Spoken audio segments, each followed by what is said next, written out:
All right. This is Once too. again, I just want to go around and get a quick audio check from everyone else. We go ahead and introduce ourselves. Hi, my name is Patrick from the Table in the Tavern, and this week we've got some of my friends that we're going to play a little D&D and a game I call Nightfall. Um, we pretty much just play D&D week by week. That's just what we do. We're not professionals. We're just guys that love playing D&D, and this is just a way for us to be able to go back and relive some of those adventures. I like using the tool of video replay, much like a coach in football goes back to help critique their team or themselves and what to do in certain situations. And through over time, it helped me become a better DM. And I wanted to share that chronicle with my players.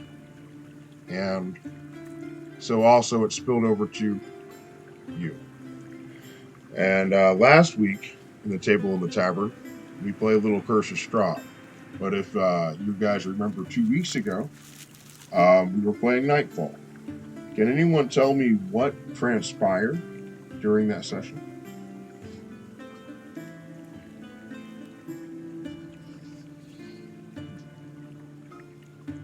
Uh, well, we finally took care of the spiders. Yes. After all of this drama, we've dealt with the spiders finally, and then we come home we come back to town just as the circus arrives, and chaos begins to ensue, including a giant fiery explosion several miles north of us. Yeah. Just at the same time as our pixie companion, who is not with us currently, opened a tiger cage after being told repeatedly that it's a bad idea. Yes, it was a bad idea.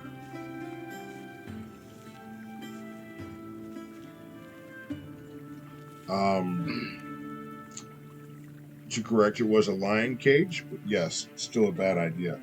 And about that time, a quaking and a shaking and a quivering did go as some sort of event began to take place that sent a plume of black smoke into the air. You guys discover in the morning it is actually a when you're able to ascertain what it actually was. It was a volcano that seemingly erupted. Um, and from the location of it, it seems to have come from the fort to the north. And of course, that fort was a settlement. Um, at least it seems to be that way. Over the evening, um, the circus has set up their tent again, and you allowed it to be used by refugees of this volcano, as it were, that are displaced, don't have a home right now, as others begin to travel and make their way there. Over the days that will transpire, you're going to see more and more people making their way. I can bet you that. But And it's going to be raining ash on top of us at the same time for days, weeks, or even months to come. indeed, and it is just that mentioned, David, that in the morning, as the sun begins to rise, you begin to understand the complexity of this thing. As the sun rises, normally the orangish glow is a very brown tinged. And as it rises into the sky, you notice it is very dark as this cloud of ash begins to spread. ash and smoke spreads out from where the volcano had erupted, not but a couple of miles from you guys. I kind of charted it from the map I had. It's within about 10 miles of where you guys are. Is that the map that you posted on the page that shows the fire to the north? Indeed. Now, that's not exactly accurate, but it's a pretty good description of what you have to travel through in order to get there. And by my estimation, it's about 10 miles, give or take. Okay. That's not accurate as far as depiction of red clover fields on there, by no means. That is not accurate. But at any rate, it's hard to span out a 10-mile map, if that makes any sense. So it's a big part. But there is a larger map there on Incarnate as well. I can pull up that shows the area, and I even put the volcano on there too. But anyway, like I was saying, it becomes a bit of a grayness over the sky.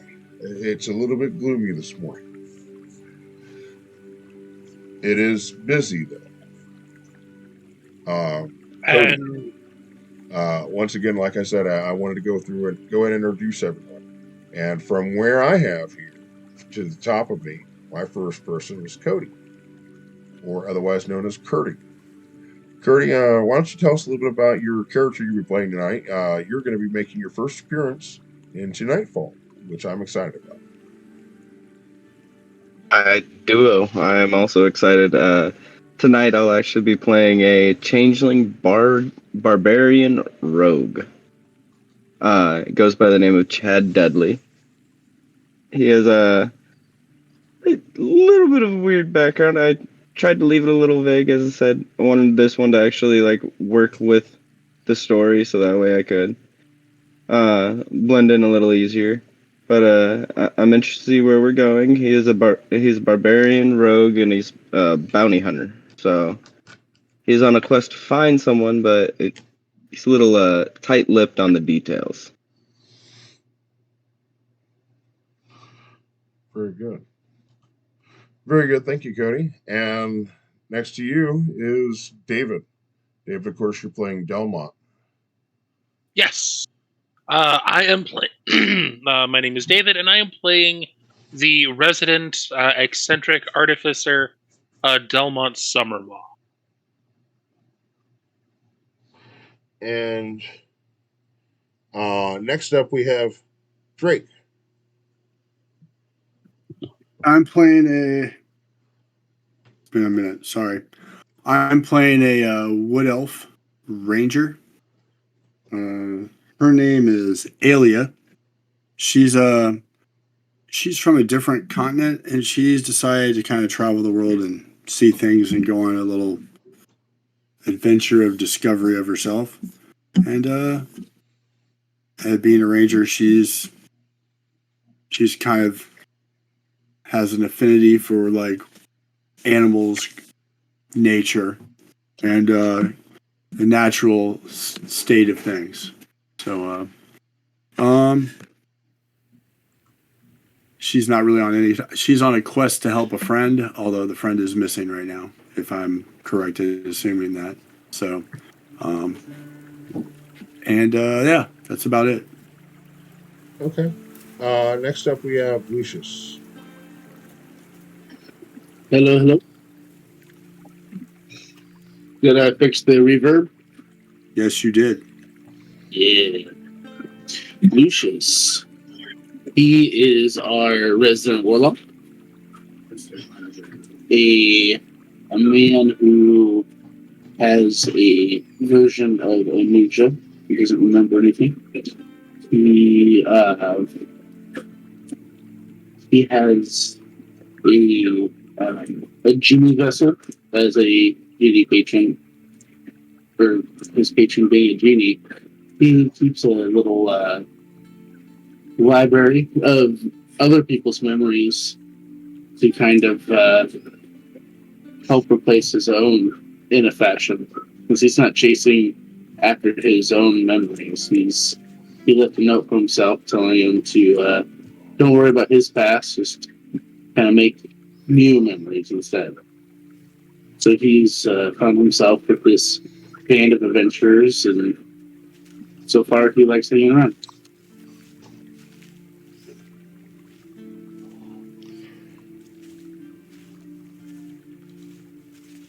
Next up, we have Mama Bear, Gaia.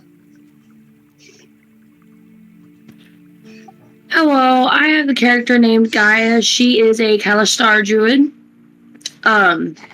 She's Circle of the Moon, so she changes into animals majority of the time for combat purposes. And basically her goal in total is to make it possible for basically society to live with nature peacefully without there being need to harm one another or whatnot, trying to make it to where they both can agree on even ground and coexist peacefully as best they can. Okay. Last but not least, my brother You're muted. from another mother. Same dad, though. You're muted. Patrick's muted. Ha ha ha. I meant to do that. Next up You were just is, testing us, right? Right. Thank you for having my back, guys. That was a test. Now then, Curtis. Or Kythos. Yes, I am Kythos, a tiefling monk that's just basically trying to find his way. He was outcast, but also, kind of just trying to show that not all tieflings are bad. Indeed. But, well, but if you hurt me, I'm going to hurt you back, but even harder. So, sorry if I don't like that.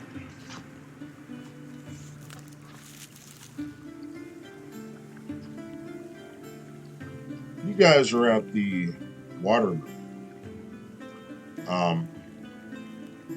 When Alia returns, finally, after the evening, Alia, you've been making your way to the windmill up on the hill. You've made pretty good friends with the farmer there after everything with your spider, killing his cows and turning his windmill into a nest.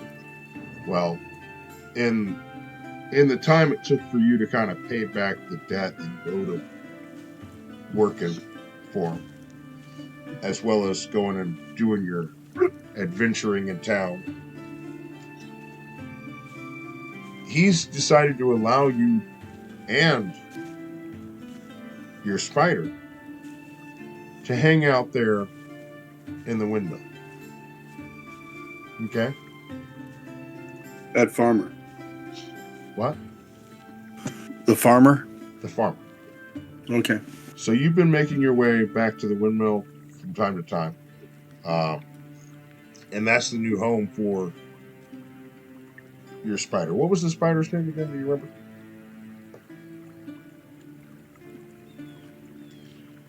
It was Spin, but we found out its real name, and it was something different. I can't remember what the other name was. No, you're right. You're right. We found out its name was Spin.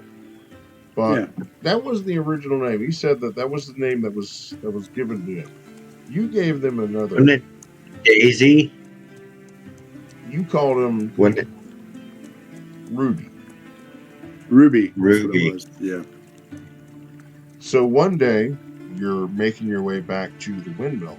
In a very Charlotte's Web fashion, you find the name Ruby written in one of her webs.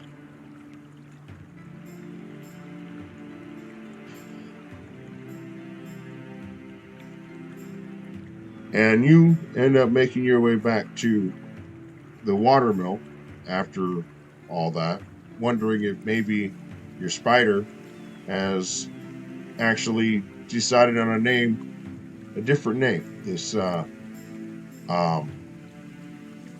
name you chose for, as your spider becomes closer and closer to you during the time that you spent with it, in order to make it as your animal companion.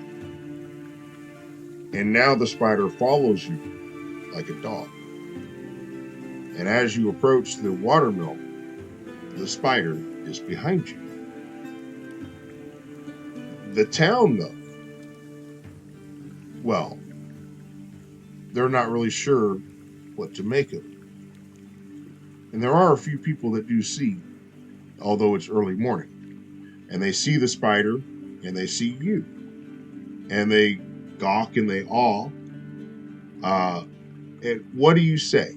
Or what do you do as you approach the watermill? I turn and wait for the spider to catch up, so the townspeople can see that it's not actually stalking me. Okay. And I just kind of look back at the people and just do a little one of those and usher the spider on and keep on going. You hear mutters from the crowd. He's trained them. Look.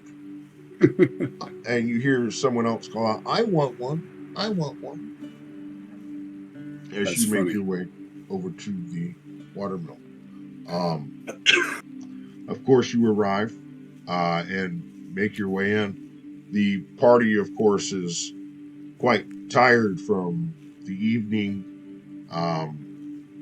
of festivities at the circus, and of course, with all the ruckus of the volcano going off and erupting, and I'm certain that you guys all pitched in to help.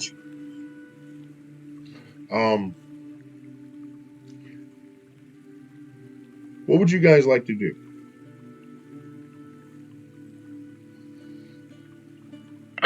Well, considering the hellscape that we're currently in, because the water is undrinkable, the fields are gonna die. There's not gonna be the fish are inedible because the water is horribly polluted because of this volcano.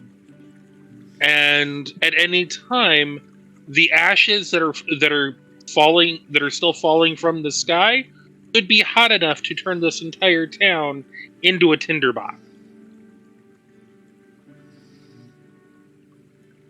So I'm trying to figure out how to, at least fix the water. Has the water got like volcanic ash and stuff in it? Yes. Yeah. It's going because just Need 10 to miles up the build a road, type of an filter. entire town. So, Well, on one Yeah, so we have like thousands of tons of ash that are falling on us. David,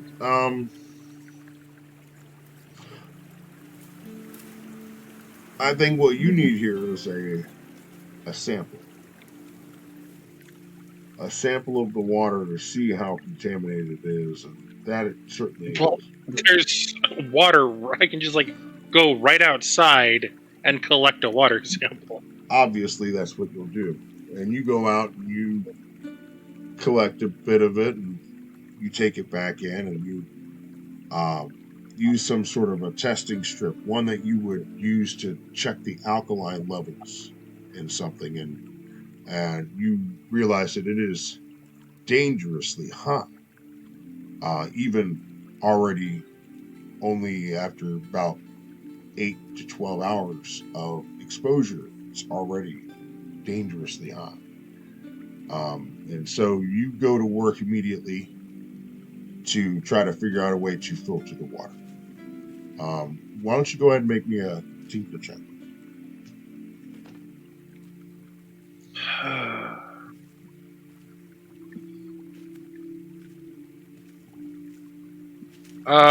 That is a 15. Very good. You go to work collecting your materials, and you're confident that in time your diligence will pay off. Meanwhile, would anyone else? What would the rest of you like to be doing? I'm getting into a lot of sand, clay, and charcoal, like tons and tons.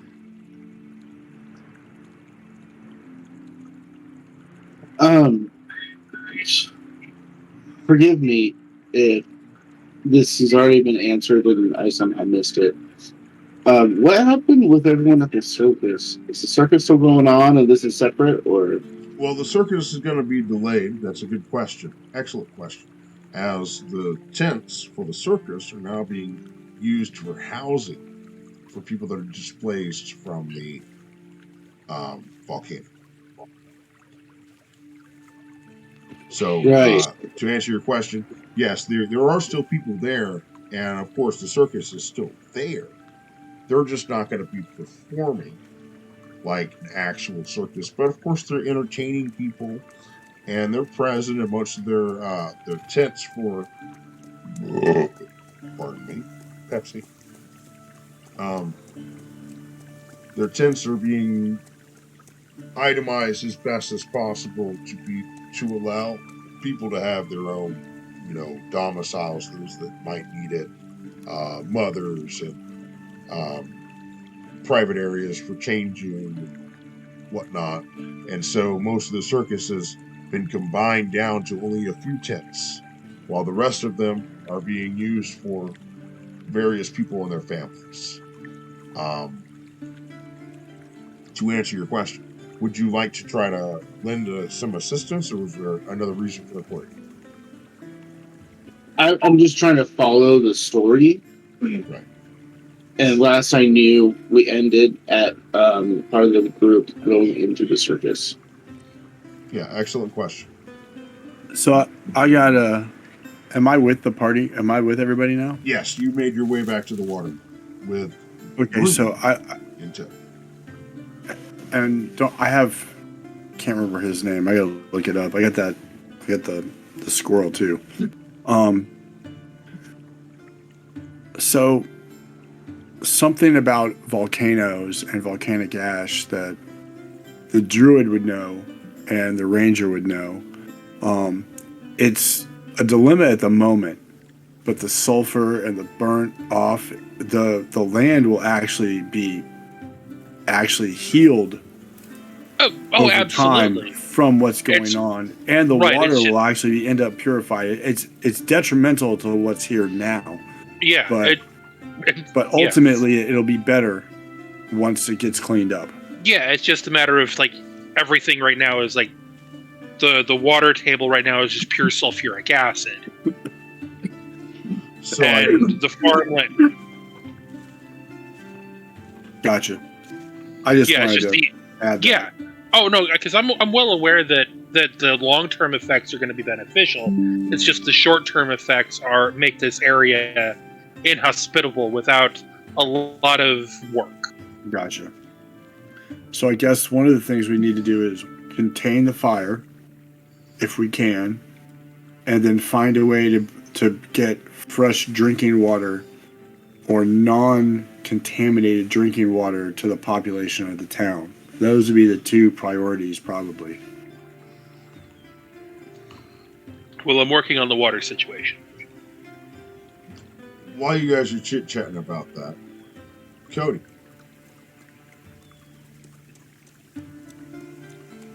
I grab something from the kitchen. Get back. Cody, are you there, buddy? Cody. We'll come back to Cody. Kythos, Gaia, anything you guys wanted to do? Hold on, Gaia is also busy at the moment. Kythos?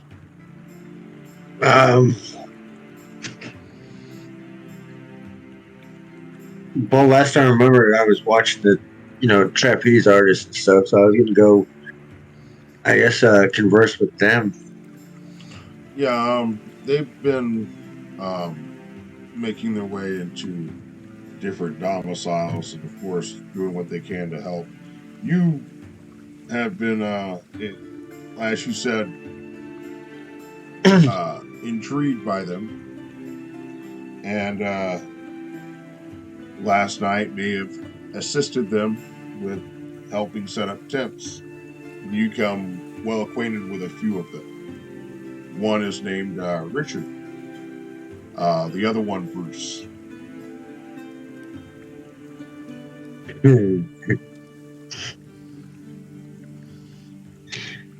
Gotcha.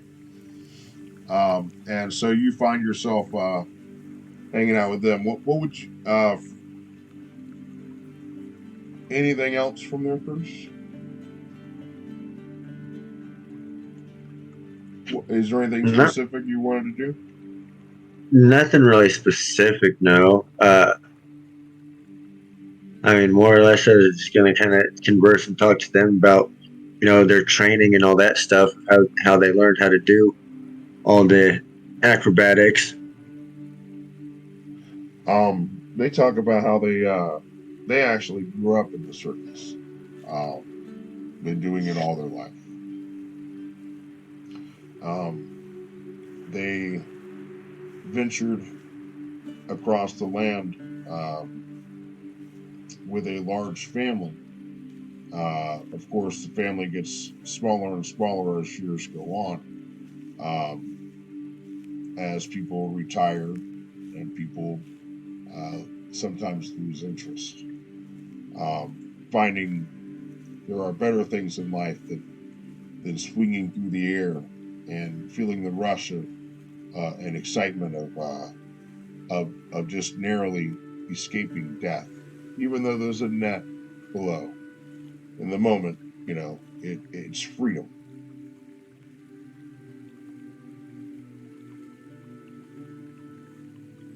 Right. Anyway, Lucius, anything you got going on, bud?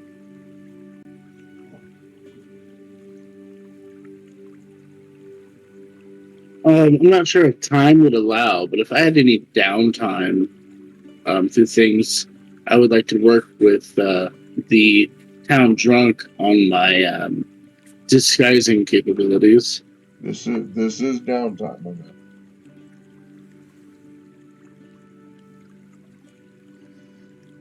So I would probably have a training session with him going on. So if there's nothing else of import. That would take you to the inn. Speaking of which, Cody, I'm glad you're back. Sorry about that. I wanted to take everyone to the dog real quick. She's 3 months old. No, you're perfectly fine. Life happens. D&D is second to family and life in general.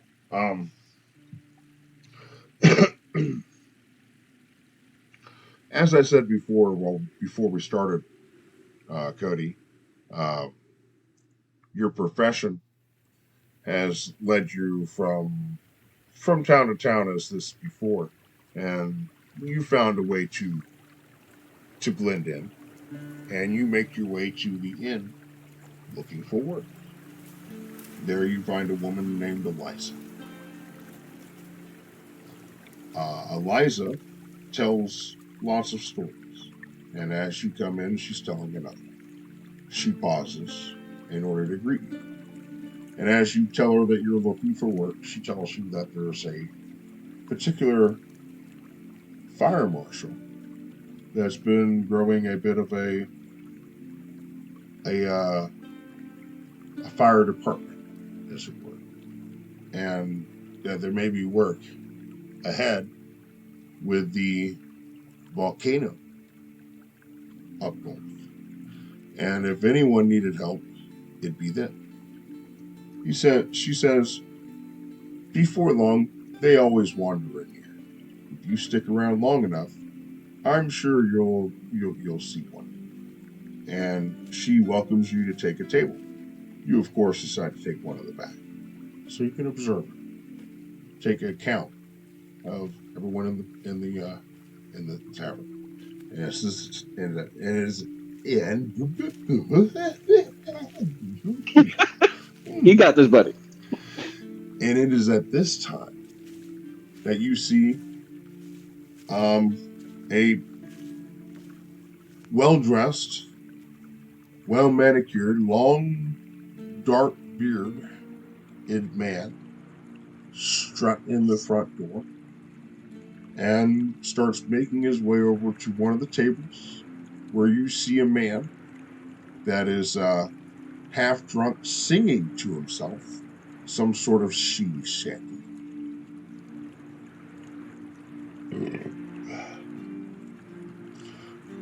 As he approaches, walks inside, Eliza lights up, the innkeeper, and motions for him to come over to the bar.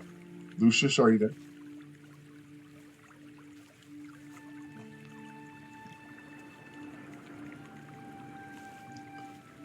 All right. I think they are dealing with. I think they are dealing with baby carpet shark. Let's take a 5-minute break, and we'll come back. Okay. And then we'll get into the deal. I'm gonna step outside and have a cigarette. Don't worry. I'm gonna take you with me. Oh, hold on. What? Can you repeat what you said? A what shark? Carpet shark. A baby carpet shark. Carpet shark. I get it. I like that. Baby carpet shark. You're gonna have to remember that.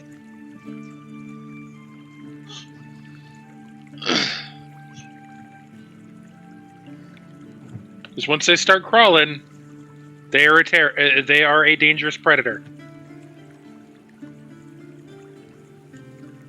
Yeah, that's very true. Hey, Curtis. Yeah. I was just thinking about something. While you're over there hanging out with the trapeze artists, one of the other trapeze artists makes their way back while you're conversing with Bruce and Richard. She calls herself Barbara.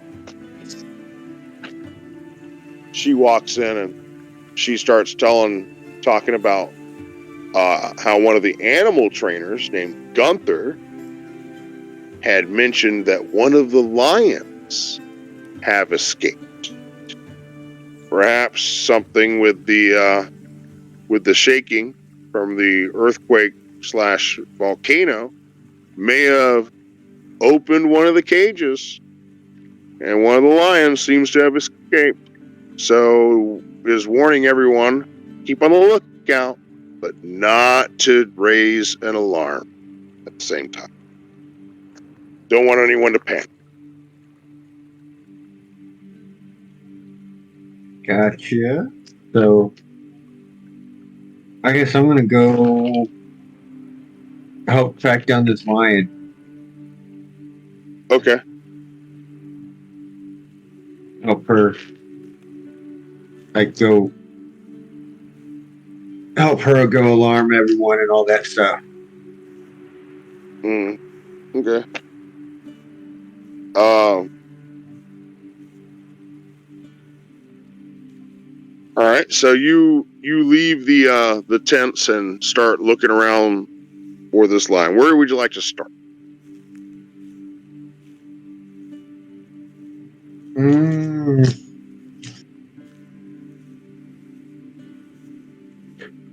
Probably where the other animals would be kind of caged up. Okay. Well, you do make your way over to where the animals are caged up.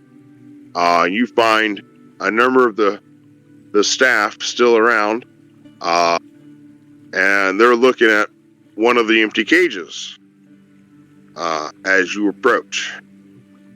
They ask you your name, and they say, "Wait." You know, when you tell them, "Wait a second, aren't you one of those guys? You know, with the spiders and whatnot?" I tell him yes. I'm part of the party that was dealing with the spiders. What can we help you with? Well, I was seeing if you'd seen the lion that's been missing. Or Whoa, that whoa, had whoa! escaped. Don't say that so loud. They say, Well, "Don't say that so loud." What do you know about the lion that's missing? Barbara just let me know that it had happened, and to really not cause an alarm. So I figured I'd come over and try to help. Okay, well that's great. Good to know that you guys are on the case.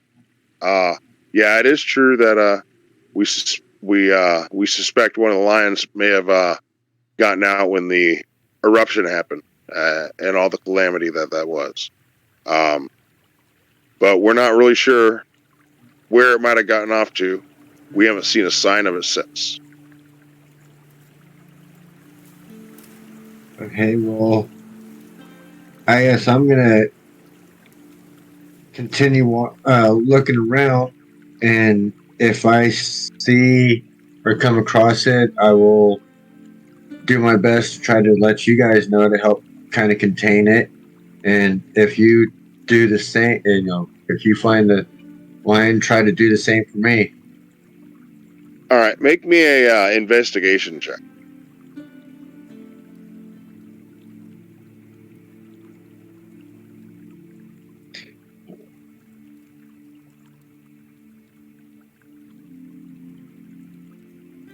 And that one with the 3 for Oh. 4. Yeah. So yeah, you're looking around, but it's hard to really make out anything. All the tracks seem to have been walked over by various people, and the cart that the cage that actually held the lion, it seemed to have been moved from its original place, and it kind of makes it hard to really assess the area. You don't come up with it.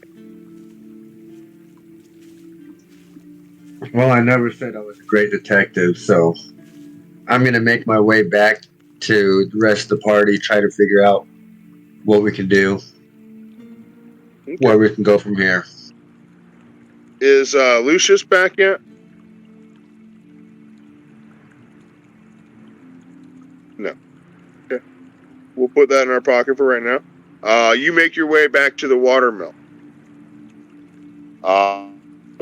You find Delmont working on some sort of project, and Albert is working with the spider, trying to teach it to roll over or something. And Gaia, of course, is smoking weed as usual.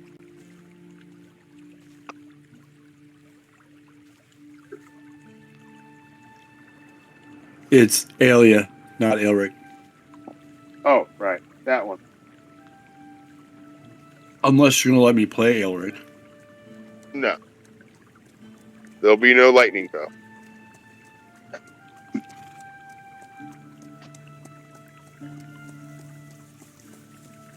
So, Kythos. Yeah. Hey.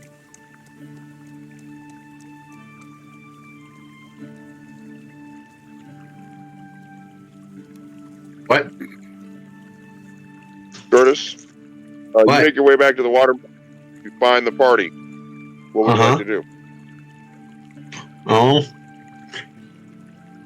I'm going to go walk up with the guy and partake with her. She seems a little bit preoccupied, as she's not present at the moment. But Alric and Delmont are. Alia. Alia and Delmont are.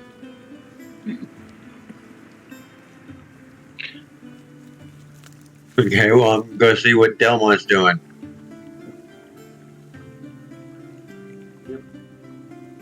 He seems to be tinkering on some sort of project. Delmont? So you would probably find Delmont at their work desk. Jars of water all over the place. Jars, glasses, water everywhere.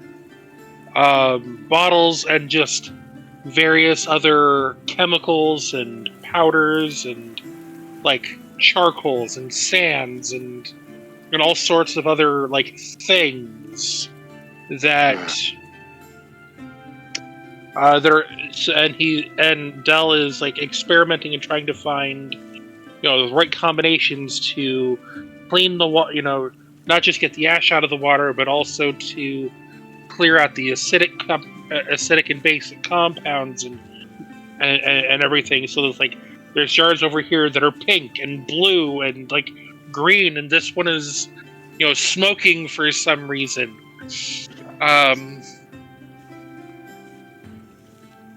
And just Dell is just fixated on the problem. Well, as you are working away, Kaitos comes intrigued with what you're working on, and he seems eager to tell you something. Kaitos? Well, I was just going to let him know quietly that, well, not necessarily quietly, but to not bring a scare to anyone, that one of the lions from the circus had escaped. And it hasn't been anywhere to be found yet. I know that's not as big of an issue as the drinking water, but it's still something that we, some of us maybe could take care of. Well, if I don't sort this out, without sorting this out, the lion problem will end up getting sorted out because this hasn't been solved yet. So if you really want to save the lion, talk to the druid. Okay, or the ranger. Cody. I'm going to make an executive decision. Oh, he's back. Good. I was going to do something. Okay. Yes. Matt, are you available? I should be. Okay. So as you enter the inn and make your way over to talk to your new tutor, Alyssa calls you over and tells you about somebody came looking for work, and that she recommended your friend Delmont as a possible way of making some ends meet, working with the fire department. Points him out in the back. Cody, what does he see? 1 second. Made 3 characters this week, so I need to make sure I'm describing the right one. Indeed. Currently looks like a middle-aged male, blue eyes, medium build, about 4'8", white hair, rosy skin, about 145 pounds. 4'8", 180. He's small, but he's thick. Short round. No, To quote Rob literally. Schneider, Rob Schneider from 50 First Dates, he's husky size. Are you like a tall dwarf or something? No, that's just how he currently chooses to look.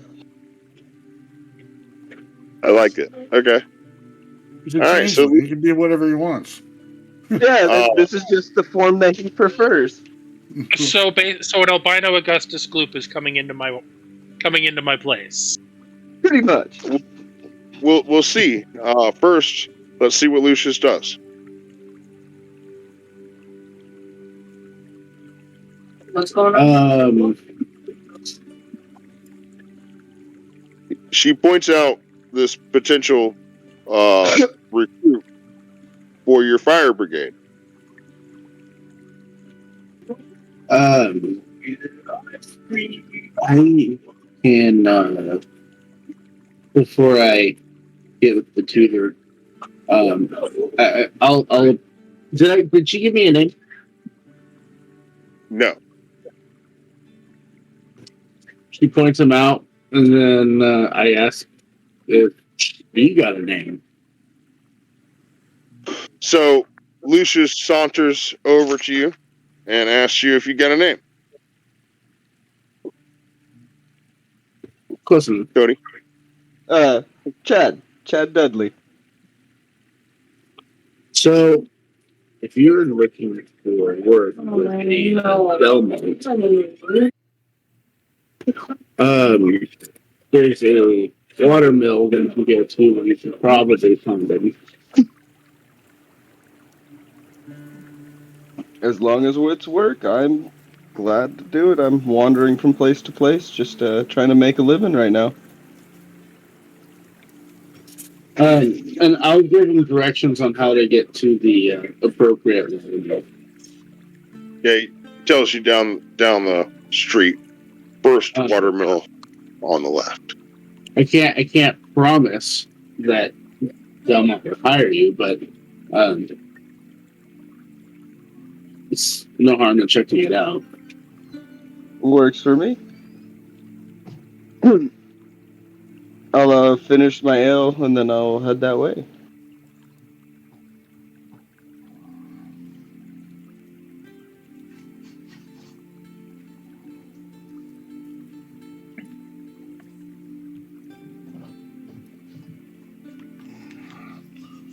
So, Cody, you making your way over to the watermill then, I'm assuming?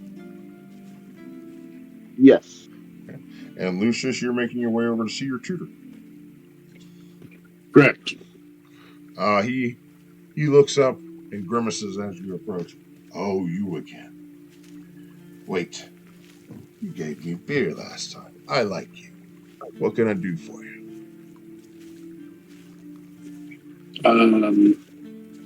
We should be due for another training session. Training? You agreed to it. Me? Agreed to train you? To do what? With a disguise kit. Say again? With a disguise kit. Oh, right. Right. You might want to do something about the beard. You know, there's only so much you can do, you know, with a beard.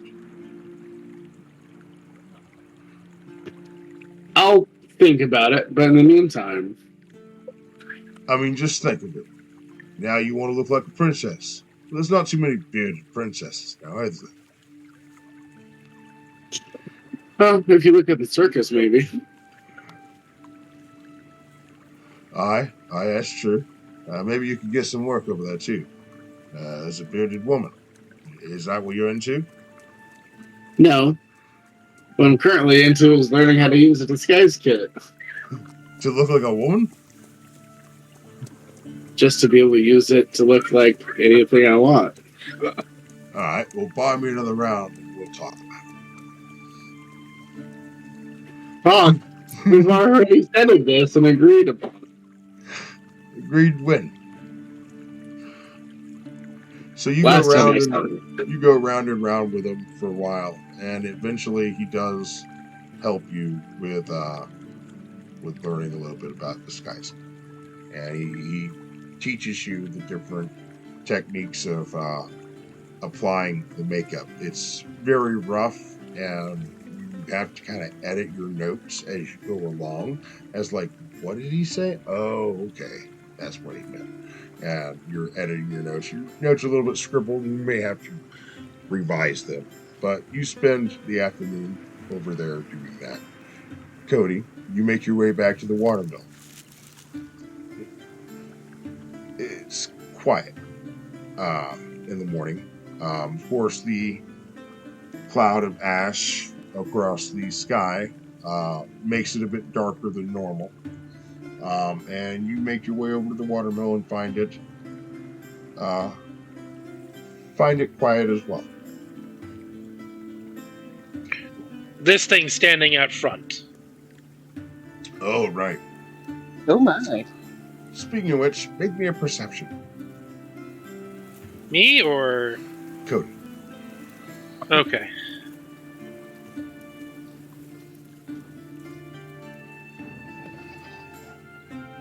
That's a 23. 23. So you do notice that there is a very large robot standing guard outside the door.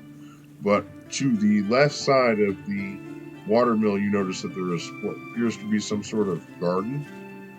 And you notice that there's sprouts coming up. You scent the aroma of something you've smelt before. Would you make me a nature check?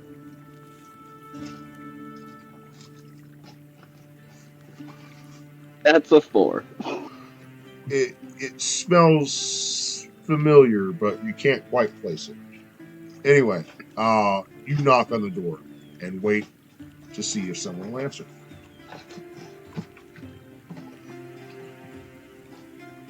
So you guys from inside hear a knock come at the door of the watermill. That would be Gaia, Al, Alia, Kythos, and Delma. Well, I know everybody's busy, so I'll answer the door. Okay. So, a woman answers the door, and you quickly recognize that she is of the elven persuasion. Tell me, Alia, what exactly does Chad see?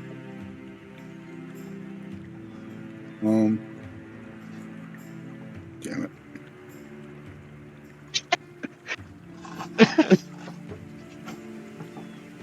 I think, if I remember correctly, she's wearing chainmail and a hooded cloak. But I can... there we go.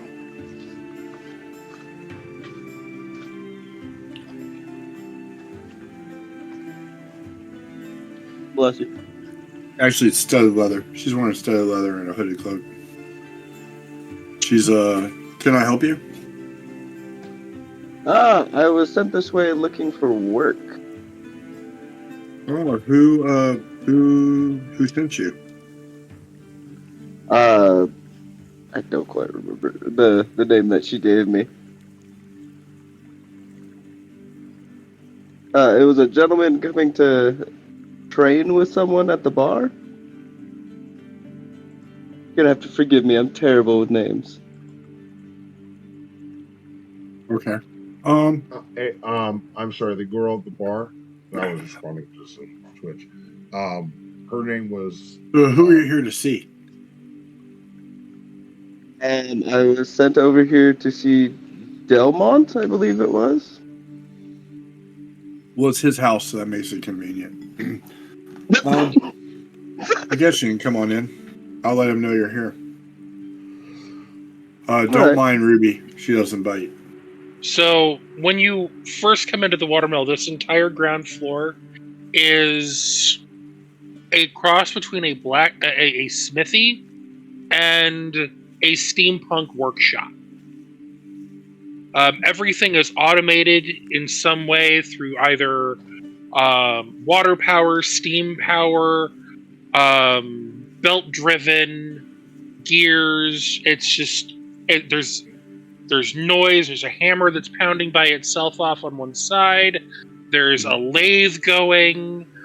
There's just all sorts of tools that are just like running on their own. While you have this 5'7" individual who's sitting at a workbench covered in like like I was describing earlier, just covered in like jars of water of different colors and different chemicals and all sorts of other things in front of them, muttering to themselves while taking notes with have like notepads on each on either side of them, like taking notes ambidextrously as they're working on on this particular project. Gotcha. I go ahead and approach and I say, "Excuse me, I don't mean to interrupt, but I was told that you might have a job for me." If you're looking for janitorial work, sure. What are you? I mean, I didn't post any kind of listings. What are you? What kind of work are you looking for? Right now, I just work as a freelance adventurer, coming to town to solve problems if they need help. Okay. Okay, and they sent you to me. What do you know anything about chemistry? Metagame. What type of check would that be? That's like. Do you know alchemy? No. So Alia's standing there because she brought him over there. She's like, well, like when you drink too much beer, you get drunk, right? Yeah. Yeah, that's the alchemy he knows. Okay. What are you good at? Fall apart. Yeah. Dell hasn't even like looked at you yet. So, okay, what are you good at?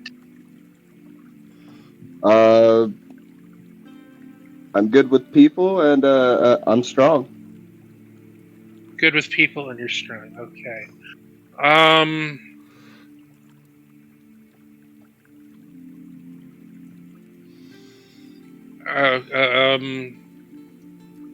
How are you with a shovel? I can handle myself.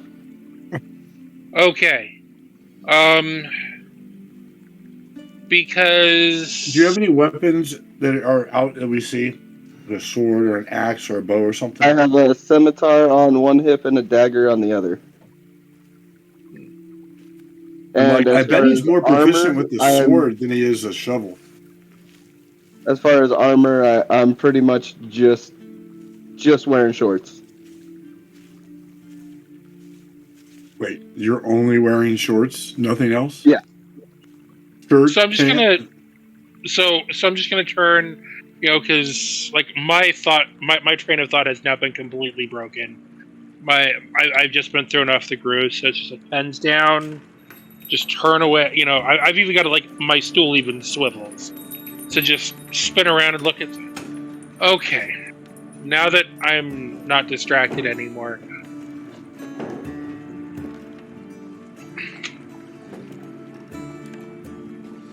Then takes a look at Chad and just TikTok. Get an apron.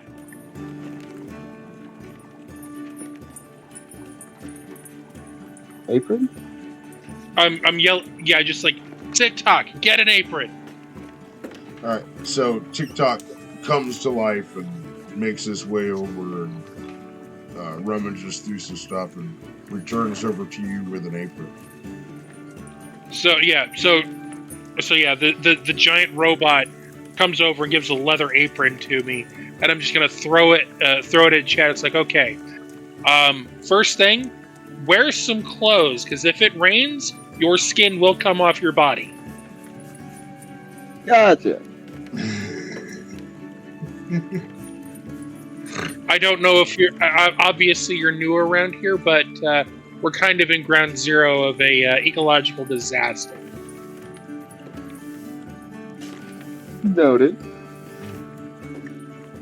The reason I asked if you're good with a shovel is because we may end up having to have, if you're looking to join the fire brigade, we may end up having to shovel off people's roofs so houses don't collapse.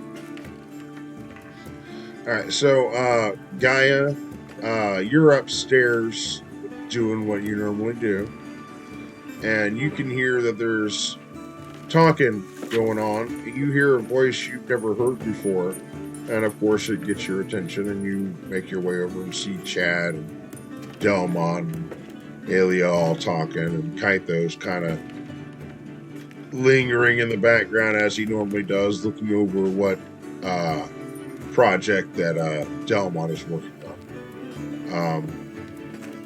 But yeah, you see this gentleman, stocky individual, now donning a leather apron and apparently going to assist Delmon.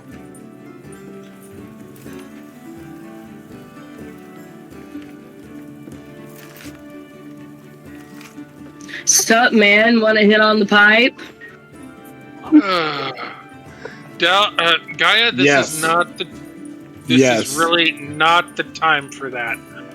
Maybe after. Ilya walks over and is like, you know I'm in there for that girl. I'm just trying to give him a warm welcome. The Wood Elf girls. Warm, go outside.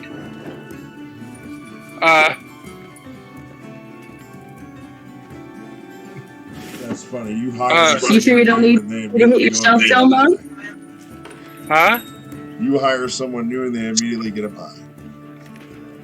The druid and the ranger over there smoking fairy weed and getting your new helmet high. I That's politely perfect. declined until after. So Hey, Gaia, I have a question for you. This is really important.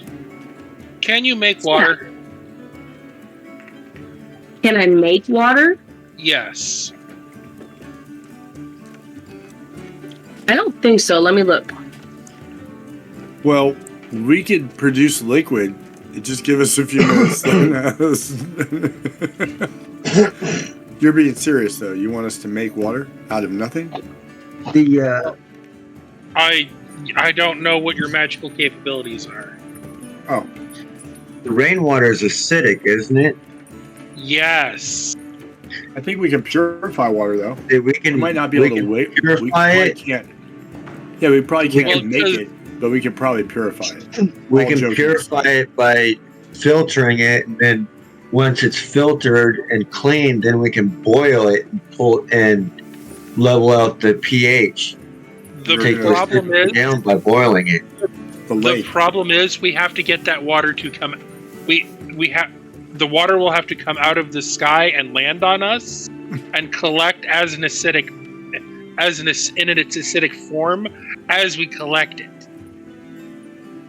might I weigh in on this? I know I'm new here, but you guys keep Upside looking down up. umbrellas. Why not look Here's a down lake. a little far enough and find water? There's a lake. Well, right there. we have a well, but it's also connected to that lake. So and- we barrel up some water, and I'm pretty Right, but the sure the problem druid is- and I can purify Right. water. Well, what I'm getting at is while I'm working on a filtration system, if the two of you can create water in large enough quantities, I'm talking, 100, hundreds of gallons in a short period of time, we can get a water tower built to give access, and until we can get this filter situation taken care of, because we can't go more than 3 days without fresh water. True. So if you guys can create it, that gives us a bit of a stopgap without, while I can work on the purifying aspect. Well, This funny is a- thing, Make water. I haven't picked any spells for my ranger class, so let me see what I can do with the water. You don't have, so druids don't have destroy create water in their spell list? That's weird. Well, I didn't choose it. Well, as a druid, you have access to your entire druid spell list, and you can swap your spells out every day. Oh, I didn't think about that. Yeah, much like a cleric, they're very utilitarian that way.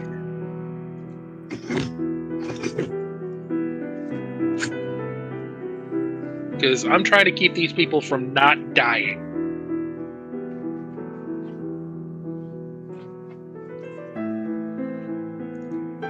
That's why they call you guys the heroes.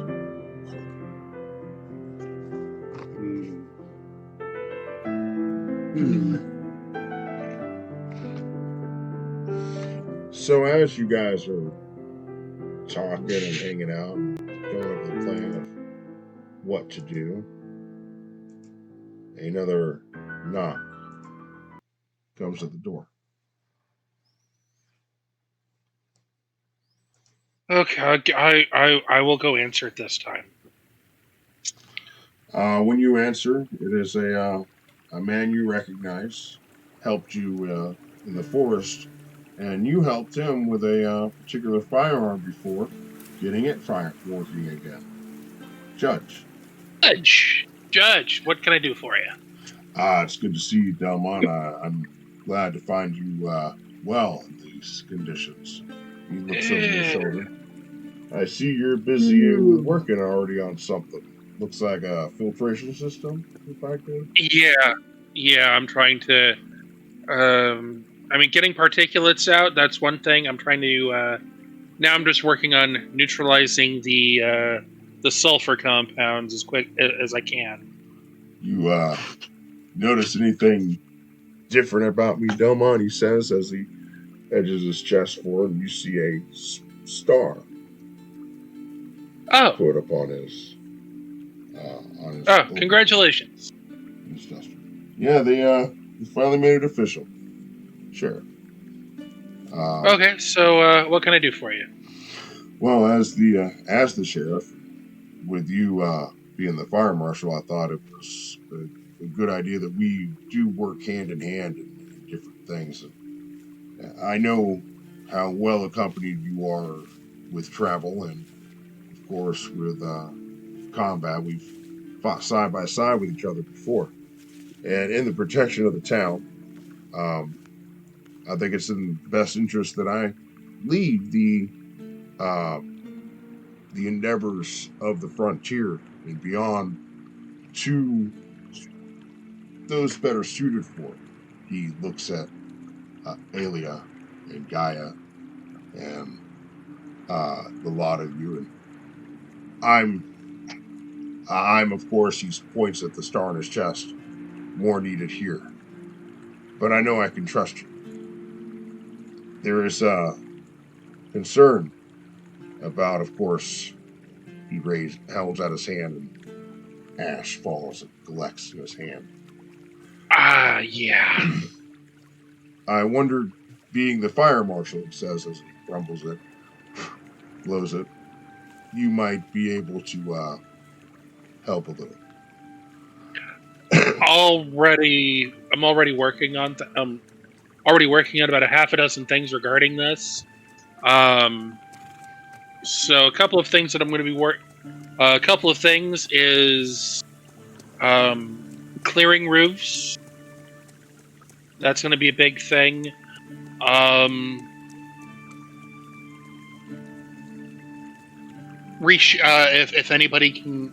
If we can get stone shingles, that will definitely be a help to help mitigate some potential house fires.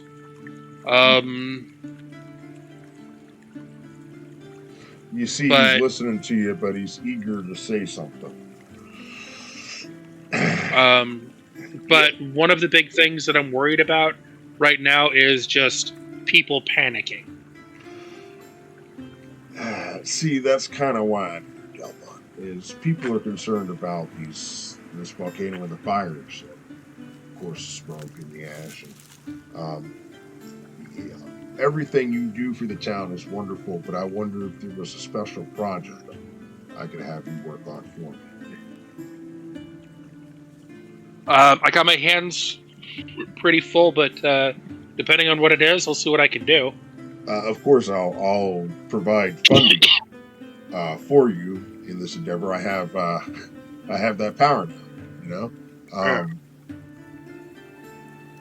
at least to petition. It's all very bureaucratic, and I really don't like that. But at any rate, a pump. You see, I feel that I've been listening to some chatter here and there, and some people, they think if only we could get the water, to help. And I've heard about these pumps, and maybe just maybe they think I don't know, beating around the bush is. You're like, spit it out. Okay, so see a boat, and you have a boat with a pump, and then you pump the water and shoot it, kind of like he pulls out his gun, but with water at the volcano, from the lake. That's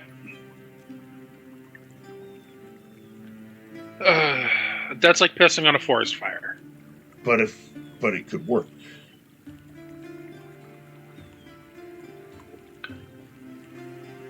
No.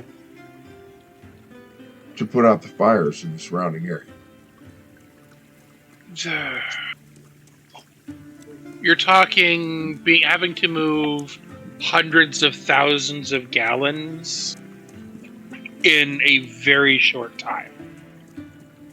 And I could try to develop something, but I can't guarantee how efficient that it'll be. I mean, I don't know how effective it'll be at moving water. Generally, with from my research regarding volcanoes, it's clear the area, let nature run its course, and then come back when it's clear. But considering where we're at, I'm trying to mitigate the situation, before we all die. Of course. Yes. Because going north is not an option. No. I've actually asked some of the lumberjacks that assisted us with the spider endeavor to help to prevent the fires from spreading through the forest as we fear they may be. And if they continue to spread, it of course causes fear amongst the people. I'm going to send sorry. Yeah, and the problem with that is, we're 10 miles out, and we have hot ash raining on us currently. I mean, I'm surprised that the air is even is as breathable as it is. Indeed, I'm wondering if maybe it's best to relocate. Evacuate. That's a thought that if I can't come up with at least a water filtration, a large scale water filtration in probably the next 48 hours, I would definitely recommend an evacuation of the town. I agree. I think it's what's best. Also, he leans in. There's been rumors, and I found that there's some fact to them. A lion appears to have escaped from the circus and the events of last week. So please be on the lookout. We don't want to raise too much alarm, but I do have my boys, what I can spare, of course. Looking here and high and low, we've looked through the town. It's nowhere here. We think it's probably looking for fresh water. Right. Because if if if our situation doesn't get cleared up, that one is going to fix itself.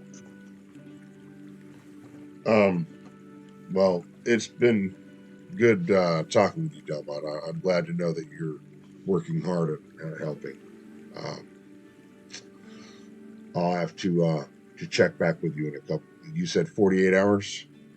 I'll check back with you in 2 days if we can't come up with something by that time. Yeah, because at that point in time, I'm pretty sure that any water stores that we have currently around town, and as well as the beer and our alcohol reserves are also going to be pretty low as well. So, Indeed. And we have no fresh food available, so that's also an issue.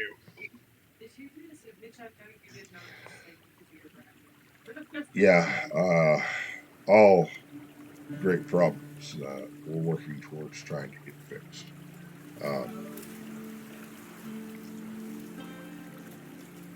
In the meantime, is there anything I can do to help? Just do what you can to keep the people calm, because as we know, people are big, dumb, panicky animals at the first sign of trouble. And the last thing that we need is a riot in a small town. I couldn't agree more. Yeah, don't want any of that.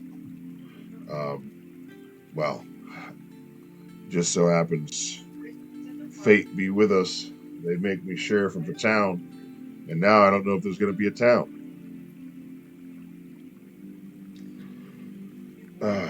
Well, until that day, I'll see you. I'll see you, Delmont. He says as you can see that he's troubled a bit as he leaves. See, as Judge leaves and closes the door, he's going to lean against the door. It's like, oh, fuck. Okay. All right, everyone. Time to have a come to Delmont meeting.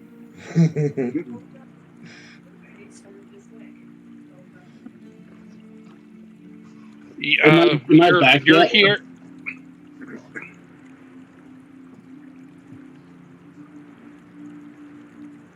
So I guess the three people that are here are Alia, Gaia, and Chad. I'm there too. Oh, you're at the okay. You're at the shop. You're at the workshop too. Okay. So hold on, pause real quick, Lucius. So about this time, you are finishing up with the training with your compadre, your drunken master, and make your way back to the water. Yeah, I was just gonna in ask. time to be seeing. I'm sorry. I apologize. What was that? I was gonna ask if I would have been back yet or not. Yeah, as you approach, you see Judge leaving. He tips his hat to you. Hello, Lucius. Good to see you again. You exchange hellos, and I'm assuming I make it inside in time for to hear Delmont say, "Come to Delmont meeting."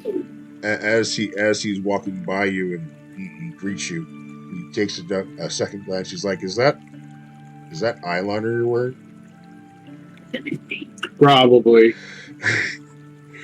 And then he shakes his head and leaves you, and you make your way in just as Delmont is saying, all right, everyone get together. Come to Delmont meeting." And I hand that back to you guys. Okay. So things are not looking good around here. I don't know your name. I'm sorry. I was kind of busy. If you gave it to me. Talking to Chad. Chad Dudley. Chad Dudley. Okay. Well, I guess you're here. You're roped into this. Okay, so all right. So I just had a meeting with Judge, and people are starting to panic. The volcano is not showing any sign of slowing down, which means what we're seeing outside is just going to get worse. I give us about 48 hours or so before our water supply is critically low, which means that we will no longer be able to inhabit this area for a few years until everything settles down and the acidity and everything starts to leach away. So, at this point, I am open for ideas. Do we continue to work on in keeping this town going, or do we work on an emergency evacuation?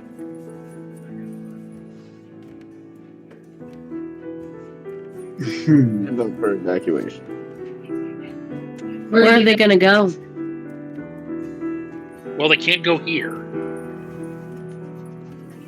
It's going to be harder to sustain them than it would be to start over. They can take what they can and rebuild somewhere else.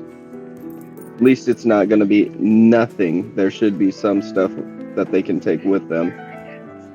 There are bound to be craftsmen and craft women here. They take their trade with them.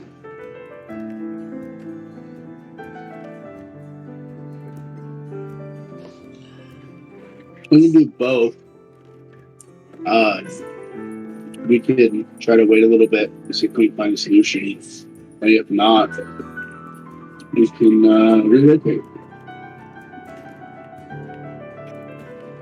I don't think we should evacuate unless it's the last resort.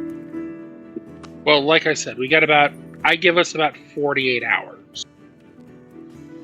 And that's before we've drank that's the townsfolk have drunk every bottle of water, wine, mead, everything down to the last drop.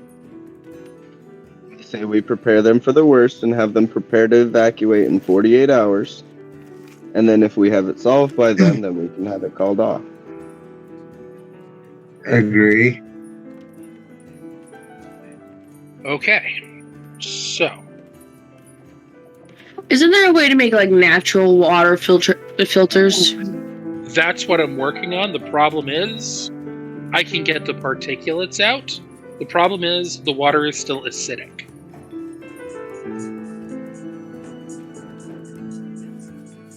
We still want to prepare for the worst just in case. Not saying that you won't be able to, but where there's a percentage chance,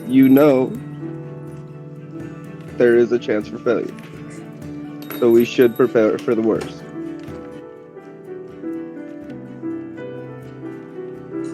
And the sooner that we have them ready to evacuate, just in case, the easier it will be to move them, have them move away and be out of the way so that way we can continue if we need.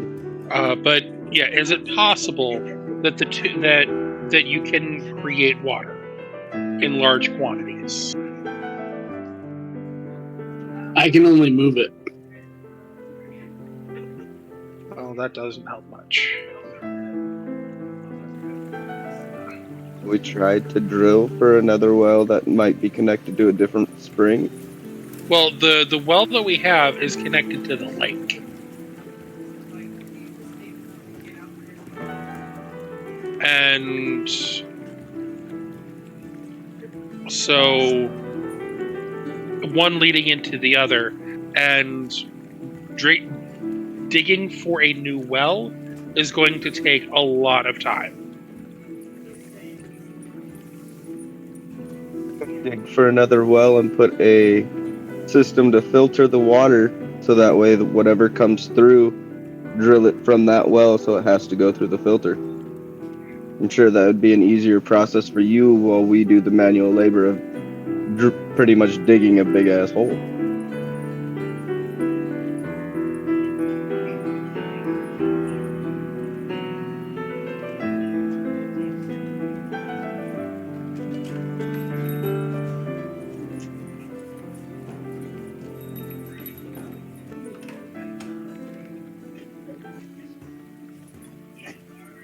So, before long, you guys go about doing your various tasks, and yet another knock at the door. Seems like Very ransoms are popular, aren't you? Yeah. So I'll go answer the door again. When you answer the door, you have seen this gentleman before. You saw him on the docks before, and you even may have seen him with Kythos before. He wears a very long straw coned hat. He looks up. You see these fine silken robes. Older face. He seems very foreign to these lands. He greets you with a grin. No. Hello. You okay? I am here to see Kythos. I am told he may be residing with it. Come on in. He's right here somewhere. Kythos, your old man is here. Okay. I guess head down from where I met and meet up with him. He does a deep bow and then walks inside. He takes off his sandaled shoes as he does and leaves them by the door. As he brushes off his clothing and so forth and takes off his hat, revealing a bald head with a small top knot tied just on the top of his head. Is the only little patch of hair on his head is his top knot that he seems to keep under his hat. He takes off his hat and he looks at you, Kythos. It's good to see you. You look well. You've been fighting these creatures.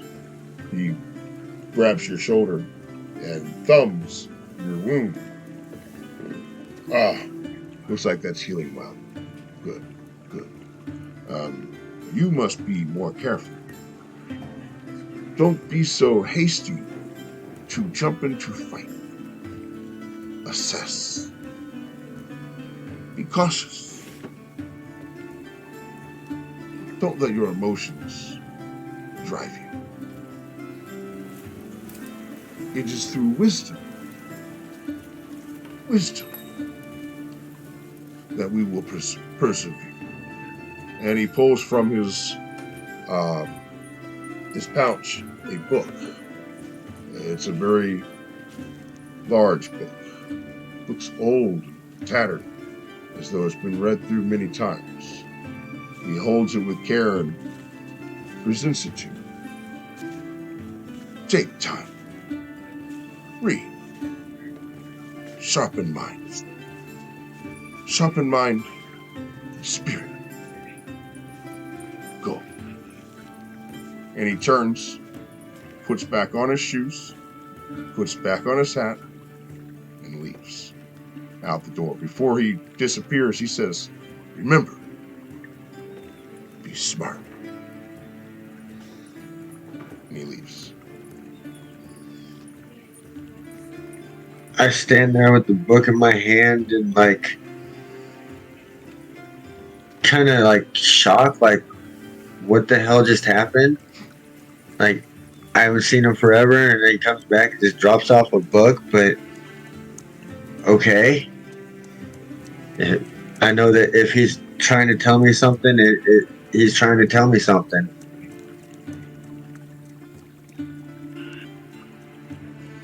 So I guess I'm gonna take the book and go off and start studying, checking it out, see what it's all about. All right, good. All right, so you disappear to some recessive corner of the establishment, a quiet area, away from the smoke and away from the sounds of the equipment. To achieve this, you almost feel like you need to go on the roof, but you don't want to do that because the ash. And you find your way up into the rafters where Willow likes to sometimes hang out. You notice Willow's not there, so you'll find some quiet there. You bound and leap up into the rafters, crack open this book, and begin reading. It's a big book. It's going to take a couple days, but it sounds like you guys are going to be here for a while, so it's a good time.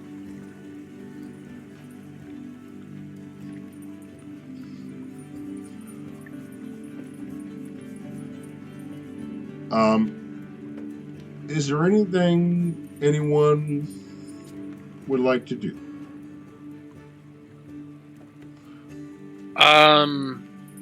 Well, I'm going to switch my train of thought from tinkering to alchemy. Okay. Since I have that proficiency as well,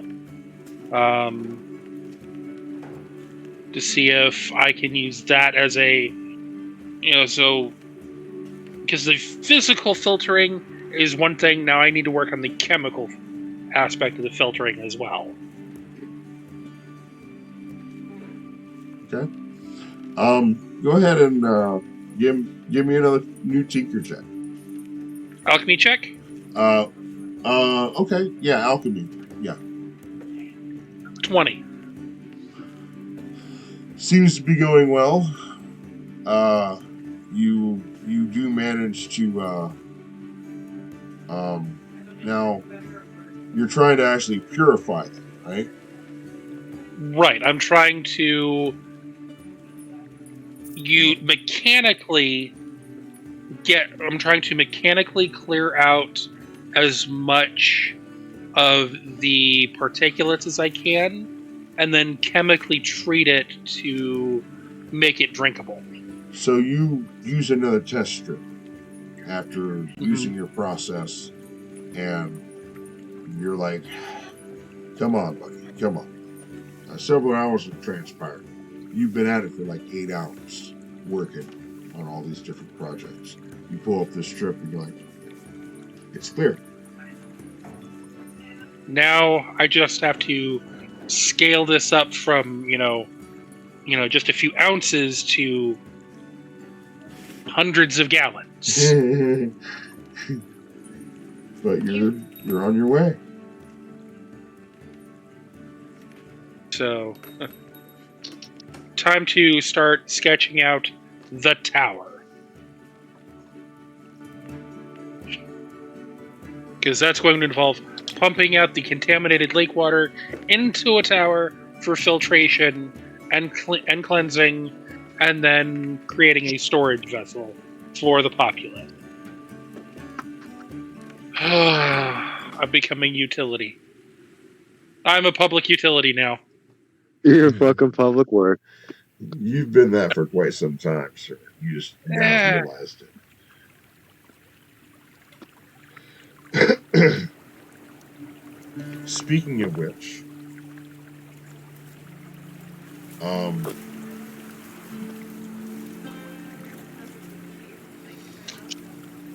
you've been getting payments, but you haven't actually. I guess you haven't. You've been getting payments. You just haven't been getting payments. And a knock comes. Again? Okay, now. Who is it now? It's actually a young boy. He's riding on what appears to be some kind of a dog. He tips his hat. A dog. On the back of a dog. A young boy riding on the back of a dog. Oh, I thought you said writing on the back of a dog. Right. But he does pull out a letter.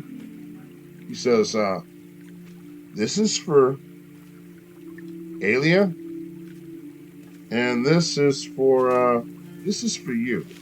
Hands you a little scroll. Are we talking an actual boy or like a halfling or a gnome on a riding dog? Looks to be a little boy, and he hands you a small pouch. Okay. So I'm gonna tip him like 5 silver. He brightens up. Thank you. Clutches his hand and puts it away, and he darts off on his little horse or his little dog. I'm just gonna close the door. Alia, mail. Pass the letter off to her while I open the pouch for me. Okay. I open whatever the scroll or letter or whatever it is. I open it. So first, Delmont, the scroll is actually a receipt, and the pouch of gold is your payment for this month as fire chief. In the scroll, it dictates how you're expected to pay all of your so on and so forth, and then of course account your balances and this, that, and the other, and report back to them. It's all bureaucratic, of course. And you're like, oh, this is some more stuff to have to do, and you disappear with that. But there's what looks like 100 gold in that pouch. It's not shabby. Of course, that's not just for you. That's for you'll figure that one out on your own. You don't even know what you're paying people, so you'll figure it out. Alia, Yeah. you're from somewhere far away. Yep. And you see that you have a letter, and the emblem on it is one that you recognize. Is It's it like actually from home? your family. Oh, so it's from home. Okay. You wish to open that, go ahead and read it. It's not a whole lot. It just basically your uncle, right? Albert, the one I keep on calling you, or was that Dad?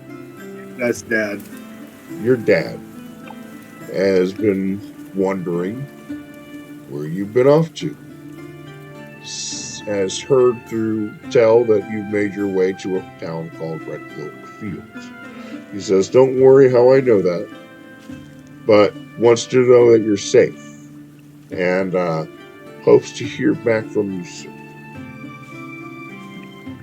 So, there's a mail service that takes mail from another continent and brings it to this continent and finds its way to this town. Is that what you're telling me? What just happened? Okay. He said, don't worry about how I found out. Okay. Oh. The look on David's face is priceless. Sorry, I was looking at something else while Just you were. make sure you tip him. He's gone already. Yeah, I'm just saying. This is a incarnation from our 4 weeks, 20 papers. That's $2 plus tip. Better make sure you tip the boy. I don't have a dime on me. Didn't ask for a dime. Anyway. Oh my $2. I did not sign that infernal agreement. just don't. He delivered to your door. Don't piss off the paper. That's all I'm gonna say. Somewhat, which means somebody else did, but still. At some point, somebody has. Anyway, so Copper. I ask again: is there anything anyone would like to do, or shall I send someone else to you? And they're come knocking on the Kind door of again. On the tiger situation. I'm not gonna lie, my character Lion? or the Who's was lion? it a lion or a tiger? It's a lion. Lion. Oh my! I am kind of interested in the lion situation. That's why I was like, I do. Well, he's paperwork and whatnot. Can I go and pursue a little bit of that? Of course. I'll go do that too. That sounds like a little bit of fun. Is it Kythos that had that original setup? Yeah, Kythos is busy reading. If But- y'all are gonna bring other critters into my house, you better make sure that I know about it in advance, and you have a place to store said wild animal. I think he said. You're not talking Just about. said- What's the worst that could happen? No, it's all about perspective. I mean, but I think he just said that you guys can have a lion. No, I know how I'm not objecting. He didn't say we couldn't. I know how Drake Nobody thinks, asked. and he collects animals like in Pokemon. Yeah, he does. I have a squirrel. Because the and a giant last time I spider. missed a session, there was a spider in my front room. Hey, you've never seen my did this- squirrel. I've I had don't the know squirrel about the whole. I've had the squirrel the whole time. I haven't. That was known my about- original animal companion. I And I haven't known about. summoned a familiar that I still haven't gotten yet. It's gonna be. But yeah, I have Hey, a animal friendly lion to wrestle with? I've been Yeah. sizing up the robot the whole time. I think We'll David was leave trying Ruby say here to something. keep you company, and we'll go find this lion and bring it back. Well, My character is also obsessed with the how strength and toughy he is. 'Cause he is a barbarian. I'm gonna Yeah. flip outside. David, you were trying to say something, bro? What could go wrong?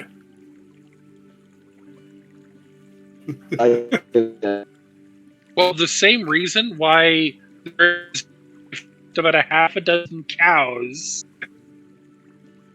I paid him. He lets me use his. Ruby lives in the windmill at the farmhouse now.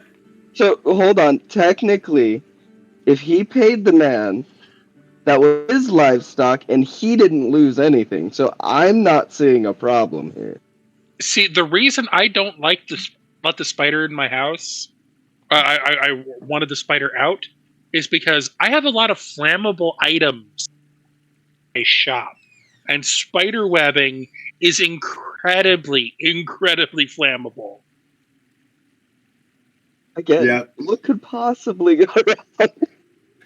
Hey, did I mention? I forgot to tell you, Delmont, when I was coming up here from the windmill, and Ruby was following me. A bunch of the town will kind of notice Ruby, and I just kind of like waved her by, and they're like, "Wow, look at him! He's got this trained spider," and they're all, "You want one?" And you know how many eggs are back there? So as soon as they hatch, you might not realize this, but I'm gonna have a little they're very lucrative business training pet spiders and handing them to townsfolk. Oh, that's terrifying. Do you understand I the want one. responsibility, the responsibility and discipline it will take to keep them that the average person doesn't have? That's They their don't know problem. We'll have Hey. them a waiver, right? They'll all Here's- become little ranger apprentices, and they'll all have a spider animal companion running around with them. Here, little Biffy. A Here, little here, ranger little Biffy, army. here, have a baby spider. Then 2 years later, where's Grandma? Who knows? He's riding Hey, her think own of it as spider downtown. All of our Population control. we have no more Think chickens. about this. They could all be the entire town on mounted spiders. Nobody would ever, and no like brigands or would-be thugs are gonna ever loot this town. That's for certain. Anyways, I believe there's a lion that I go and find out. I'm going with the tall guy. The short guy. No, Uh, the short, tall guy. And we're gonna go see if we can track down the lion. Anyone else Yeah, want to go with Lucius, Gaia?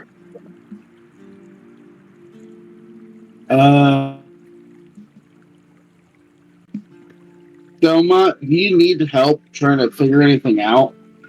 I don't have a whole lot to bring to the table, but Hey, Delmont, don't really freak out. The eggs aren't fertilized, so they're not gonna hatch anytime soon. We need one more. We need a male spider. Noted.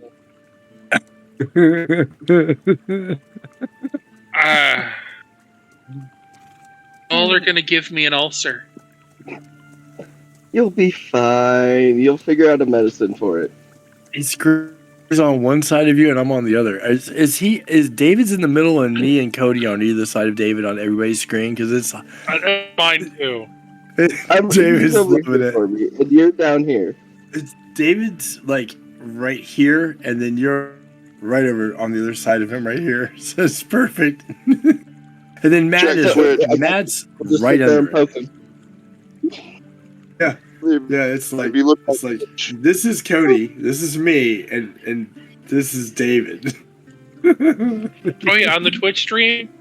Yeah, on the Twitch stream, Chris is on my right, or well, on stage left. Or no.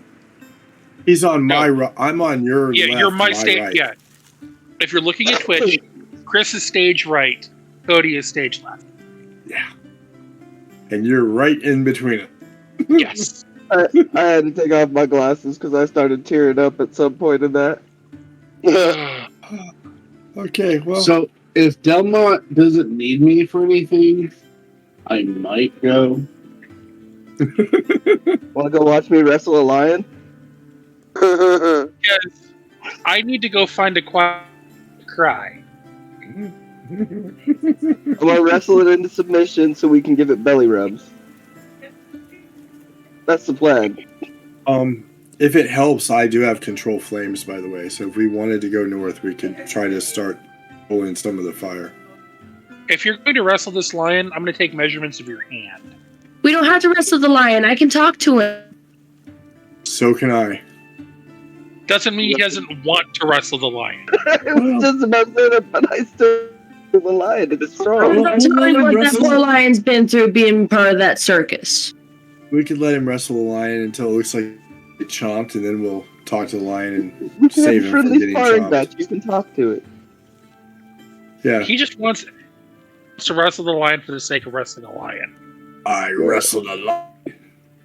Be like Hercules. Just can't skin it. Do you? Oh, at this point, he sheds about 30 pounds. You guys do notice that.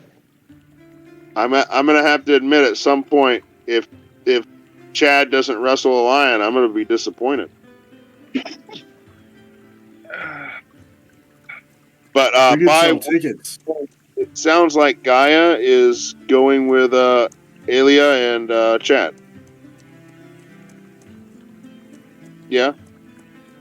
Yeah, I mean the lion no harm. I just want to wrestle it. Which guarantees the lion is going to make it back to the watermill. Yeah, and I think it would be kind of cool to have a lion to play around with and wrestle. That'd be kind of cool. And that means that Gaia is going to be making her way out among the circus folk. Lucius? Yeah, we'll be lion to the circus, or we'll just liberate all the lions from the circus, and we'll have more than one then. you had a concern of that in the last session. Gaia and the circus spoke. David's like, what? Why? Why? You can accompany on their quest to wrestle a lion, or watch Chad wrestle a lion. We go. We go to the last place the lion was seen, and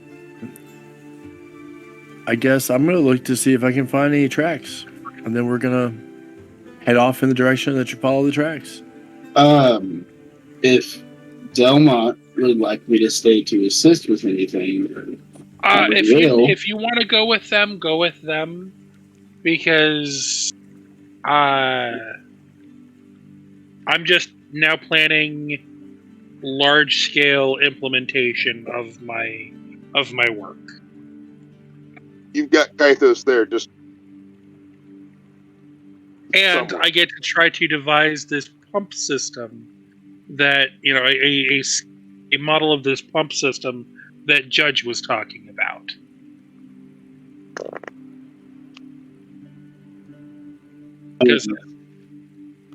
Then if I'm not needed here, I don't see anything else for me to do except for to go with. All right, so that means Lucius, Gaia, Alia, and Chad. You guys all end up leaving the watermill behind as Kythos and Delmont get into their with the pump, the filter, and the book.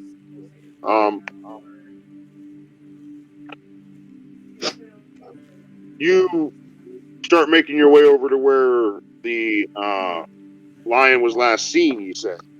And that leads you over to where the animals are kept.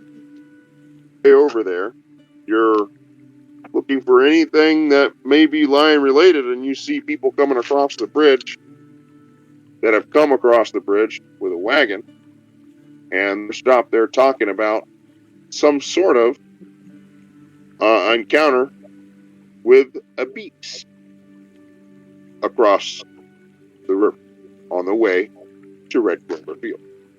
Would you like to see what's going on with that?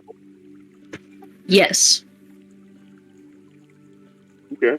So you listen in, and they talk about some sort of creature. One of them says, and the other says, "No, it had a human face. It wasn't a beast." The other says, "No, it was a lion. I assure you, it was a lion." Another one says, "Lions don't have wings," and they're all arguing about what it is that they saw. When you examine the wagon, and you see it has some claw marks on it. Would you like to take a closer look? Sure. I would like to investigate. Yeah. Go ahead and roll me an investigation. Just him or all of us? Whoever wants to take a closer look.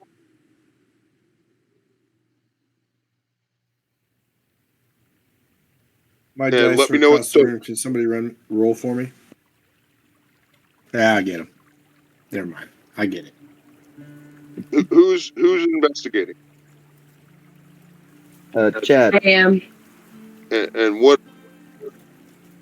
I got an 11. Okay. And Gaia? I didn't see anything. What did? Oh. Investigation. Alia, were you looking as well? Oh, I rolled a nat 20 plus 3 is a 23. What did the Ranger see? And what about you, Lucius? Okay. Why don't you go ahead and roll me a persuasion? I don't know. Yeah. Because they took away gather information. So I want to... What would you guys say a gather information would be? I would still count that as an investigation. There's It could be actually insight. Give me just a second here. I like that. Insight.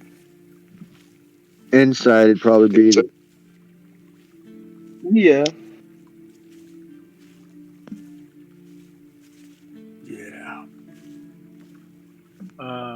think there's actually.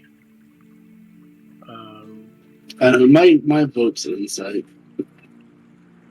I second and third that vote. Yeah, And same here. move to go ahead and make some insight checks. What are we doing this Yeah. for? Oh, I'm while you guys are investigating the claw marks on the wagon, that's not really something I'm good at, so I decided to talk with the individuals themselves. Right. And so, why don't you go ahead and roll me an insight for now? That sounds good. Well, That would be let's a do total that. of 18. Roll me an insight. 18. Okay, so 19. we're going to start with the. What's that? 19. Says 19. 19. Yeah. Thank you. Thank you for the correction. So, starting with Alia. Alia, you're looking. Well, all of you are looking. Amanda or Gaia, you see the scratch marks, and you're like, looks like a lion to me. And you're looking around for anything else in particular, and you don't notice anything. About the same with you, Cody. You definitely see the claw marks, and you put your hands on it, and you're like, yeah, that seems like a lion could have done that. Alric, you notice something peculiar. There's something. Sorry, Alia. You notice I've called. Sorry, guys, everyone that may be watching this video. I've called this guy Alric for like 4 years of my life. So sorry. So you notice that there's something wedged in one of the claw marks, and you take a closer look, and it looks like it's part of a claw, and you actually pry it out. And taking a closer look, although it looks like a claw, it's completely made of iron. So this lion has an iron claw? Yeah, it appears. Lucius. Or had an iron claw? Lucius, you're talking to everyone in the crowd about what's going on and trying to listen to what they have to say. And from what you gather, this may not have been a lion. This may have been some other type of creature. Why don't you go ahead and roll me a nature check? Who's rolling this? Everybody? Lucius. And you as well, Alric, finding this new clue. Alia. Why don't you guys both roll me? Alia? Why don't you guys both roll me a nature, or I'll let you roll an arcana. One or the other. And Does not matter. I rolled a 5. Okay.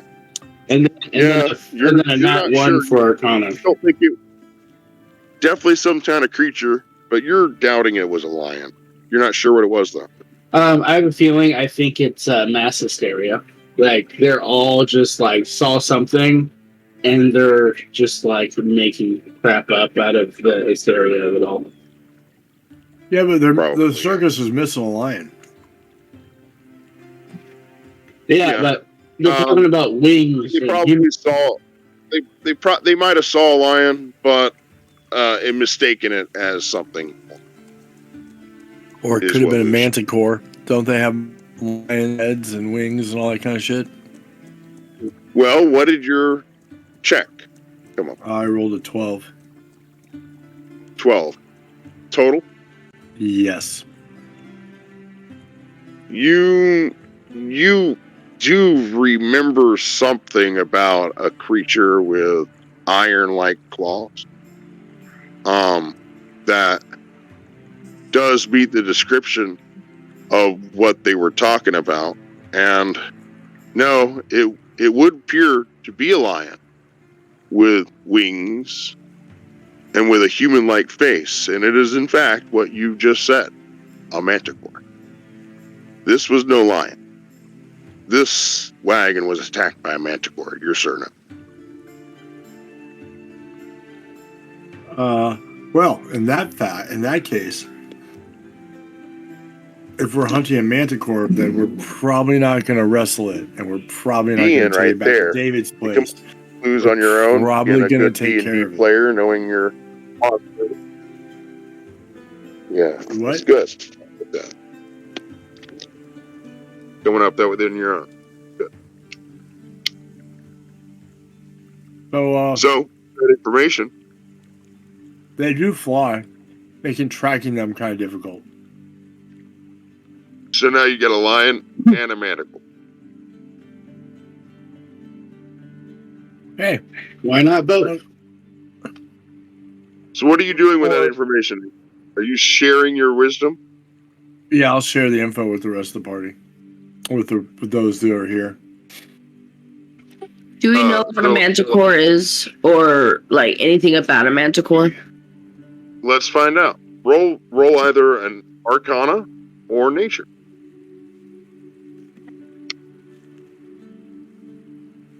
Oh, I'm 18 this time. Well, you've already discovered what it is, but yeah, you know what a manticore is for sure. Let me see what guy rolled. Before I start on it. I've also got an 8. It can be a complete pain in the ass, though. Guy, what did you choose to roll, and what did you get?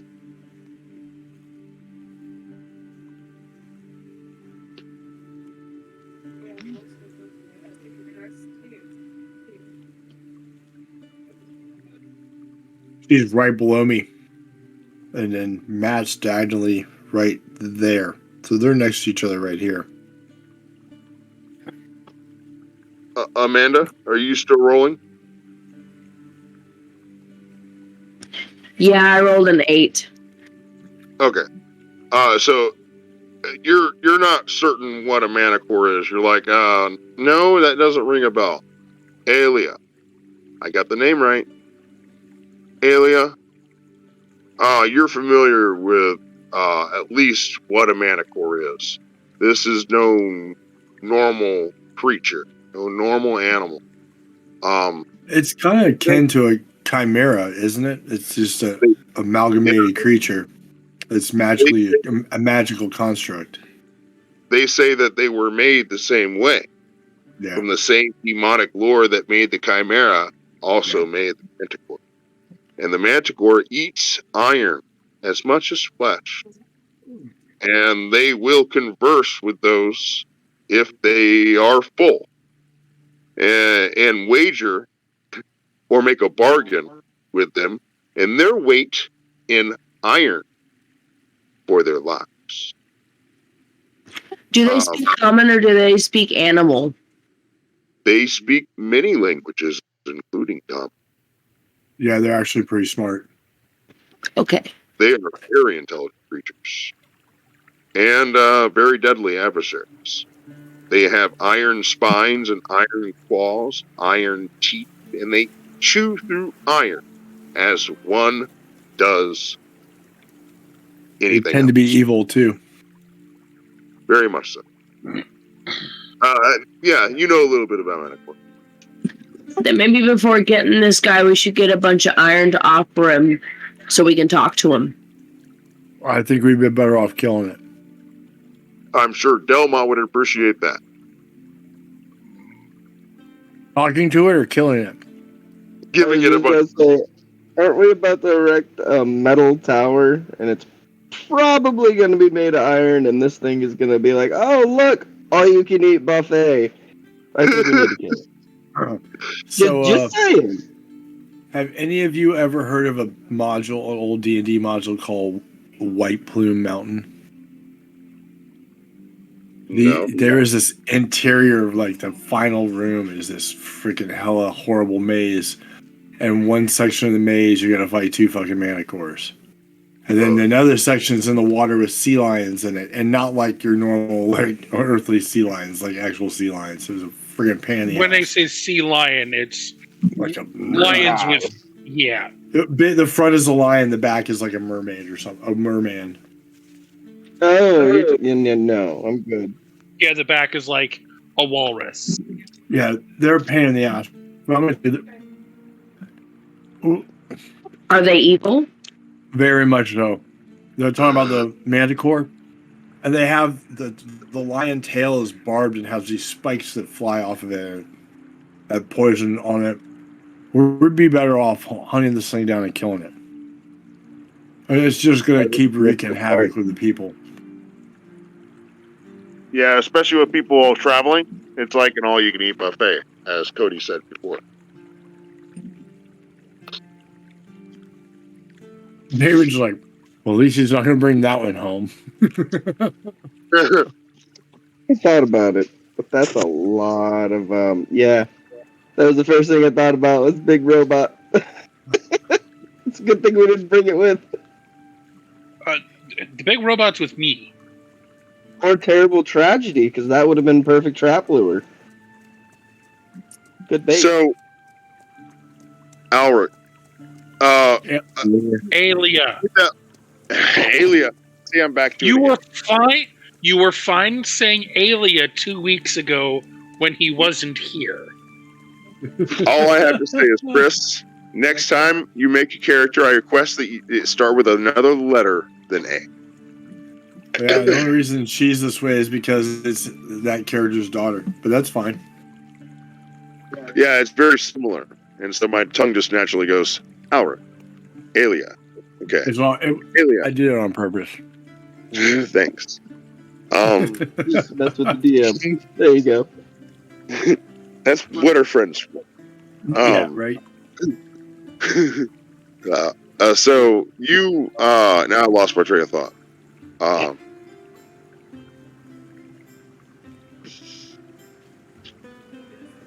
Manicore. Thank you. You guys are still looking for this lion, of course. First things first. The Manticore, that's a new development for sure. But you had talked about making your way over to see the cage where the lion was kept. And so you do, and you go and you talk to the people there, and you discover the same thing that Kythos did. That, yes, one of the lions did get out, but it's been moved. The cage has. Tracks are a little difficult to spot because people have been walking around. But they show you where it was. Would you like to roll an investigation? Let's do it. Let's do it. I'm doing it. Oh, that's 6. I am rolling horrible. Okay. Let's see if I can do better than that. Here we go. I have a 6 as well.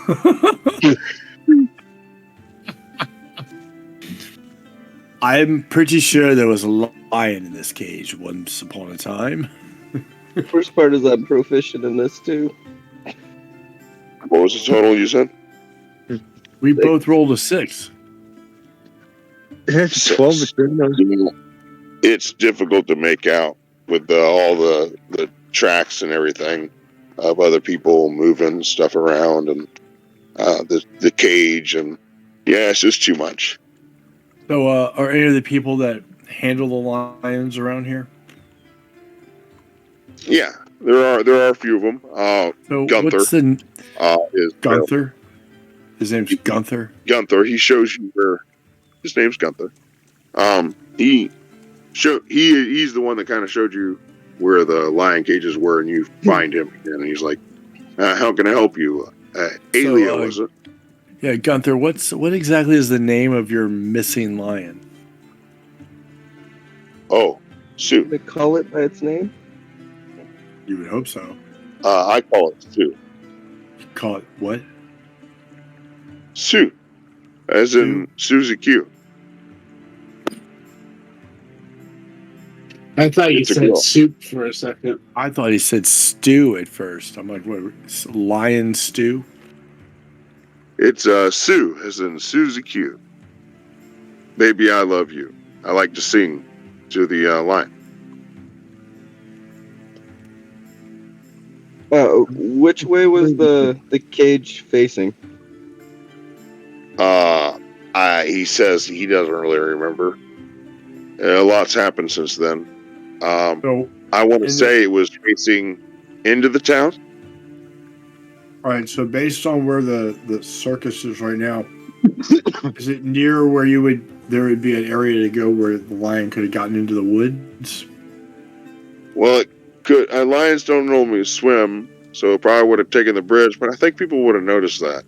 So I'm willing to say that it's probably off in the hills or off in the woods on this side of the river. I don't think it would have gone over to the other side. In fact, now that I think about it, he looks around at the ash still falling from the sky.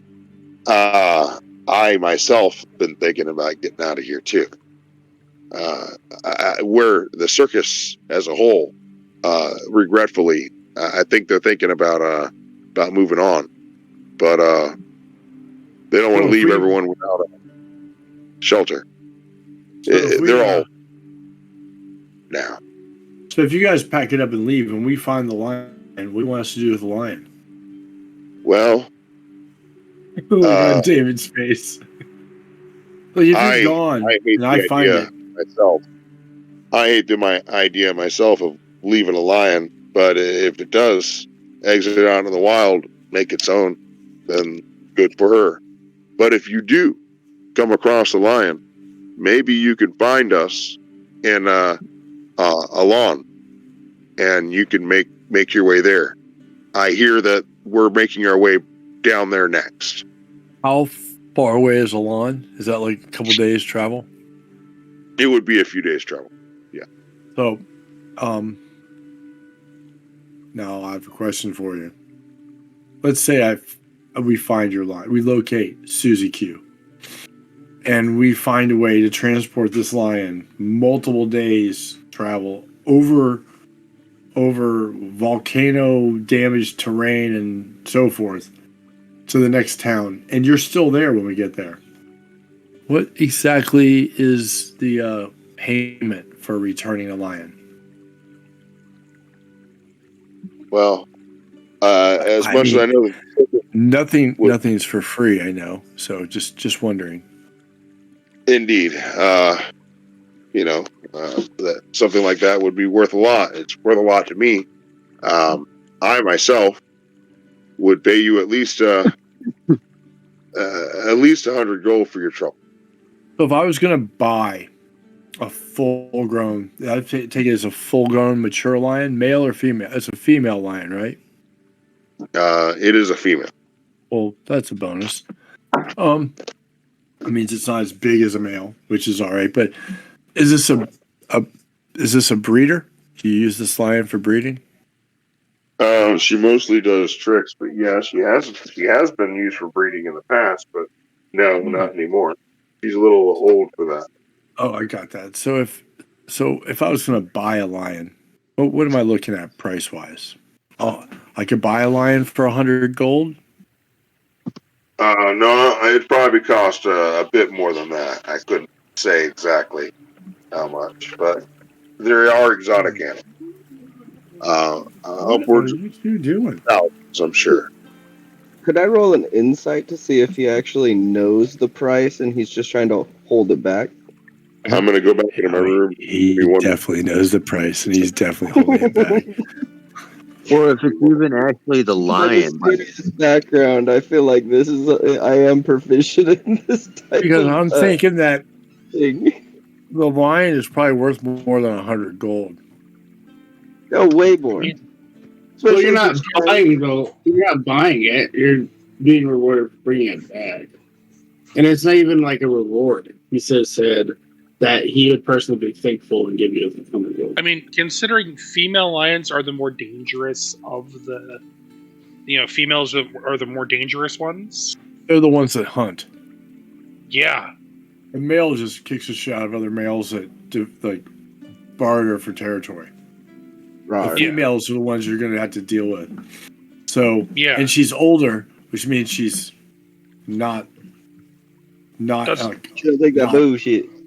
Yeah. How do they know that it's actually the lion and not just a manicore?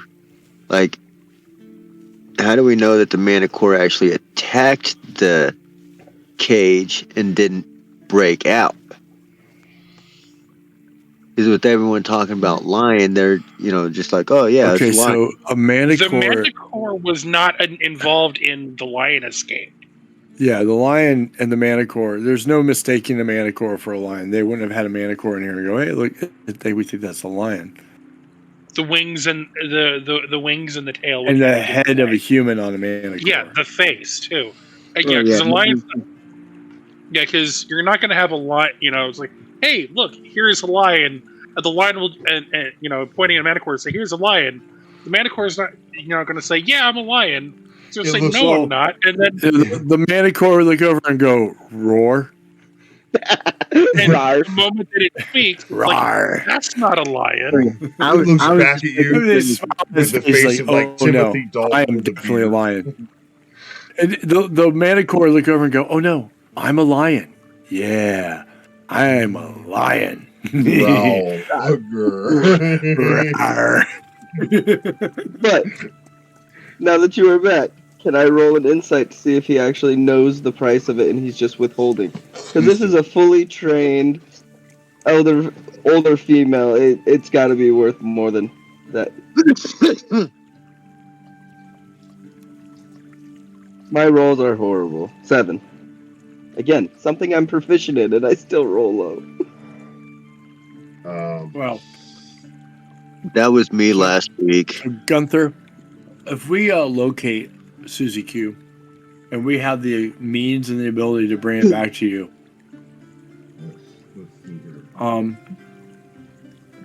I know right now there's 3 of us. They're going to risk life and limb to find your lion. While there's also a manticore on the loose. So we'll do what we can. We'll give it our best shot at returning your lion.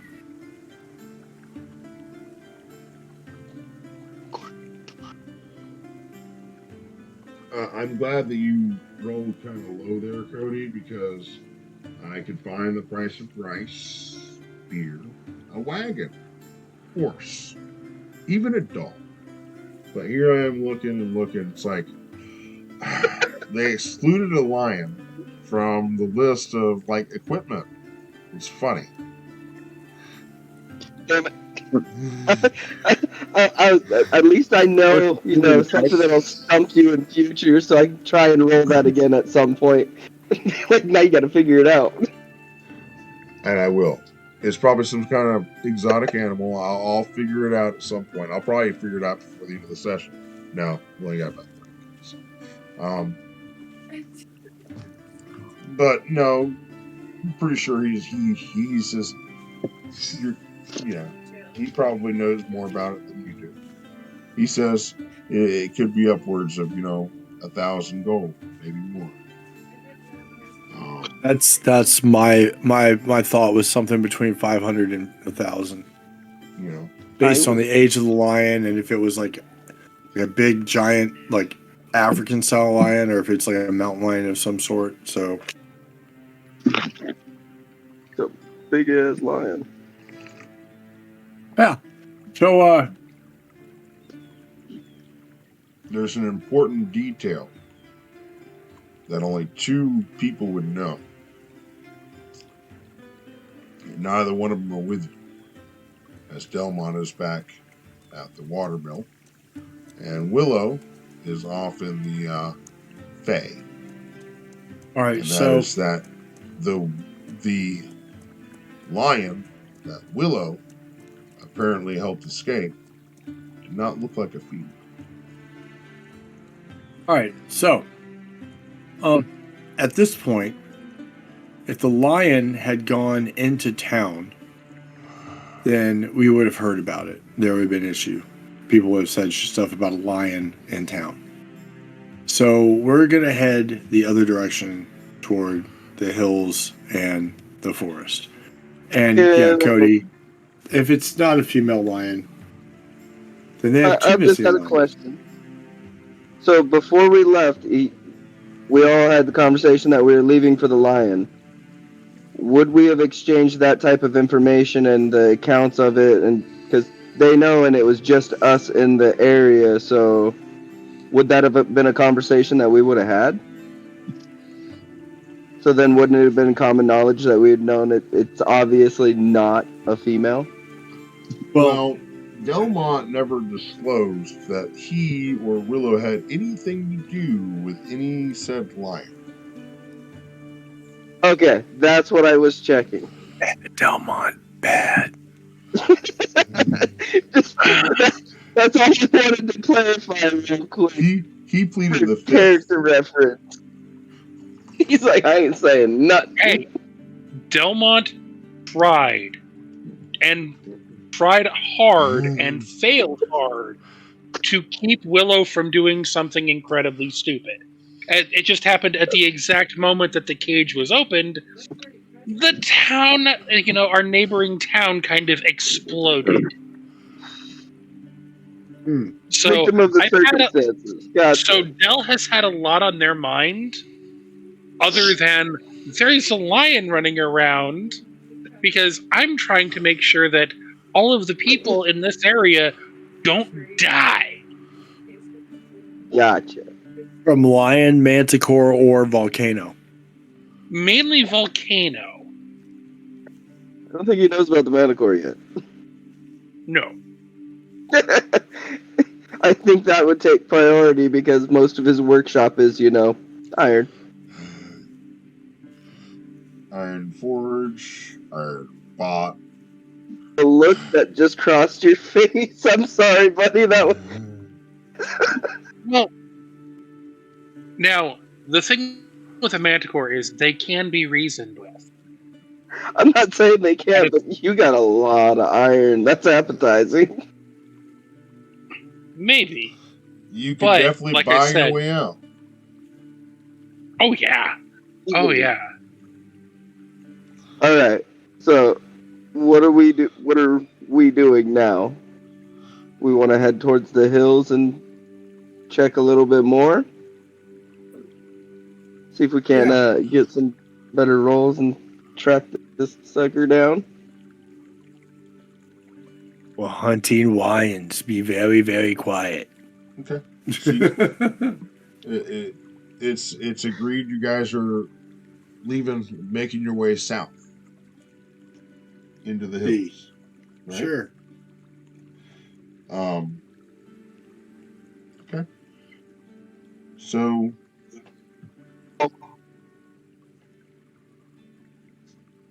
you begin making your way south, and let's go ahead and get some survival checks as you look for signs of this lion.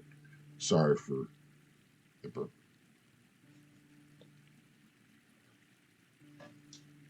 What are we doing? Checks for what? Survival? Yes, survival checks. Try I to have find 16 good signs of this lion. Survival. That's more up my alley. Oh, no, not really. Okay. That's for one of us. Oh, 15 this time. Yeah. 12. So I got the highest this time, 16, and it's something I'm not proficient in. Go figure. That sounds about right. Love it. So we'll kill the lion and bring the manticore home. Hey, Gaia. We'll throw a loop. You're muted, Pat. Gaia. Let me see if She's asleep. Gaia is sleeping. What the hell is that? got it. What in the holy hell is that? Oh, I added some features. We have a soundboard. There's one built in here. We can access it too. I was thinking about using it to knock on the door when I came in. Gaia, Where is that thing? you want to roll survival? You guys are looking for a lion. They're looking for the lion. Not the witch in the wardrobe, just the lion. You said survival? Yes, please. And I can't. That'd be a 16. 16. How'd you do that? Okay, so if you look in the bottom left corner of your Discord there, Chris, you see where you have the camera. It's highlighted now. It says soundboard.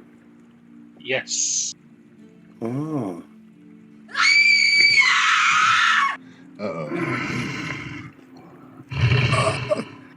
Where was that?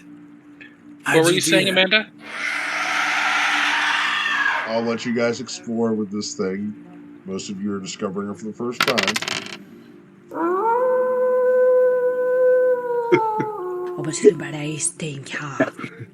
Oh my word, look at how many of these there are. I made a whole bunch of them. So, while they're doing that, I didn't do that. Duck was already there.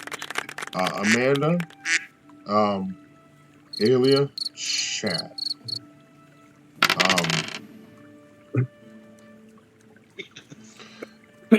You guys do discover.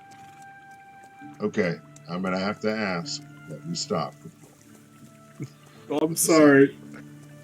All right, I'm done. That was fantastic. I've got these little earbuds on, so it like takes over everything else and vibrates my skull.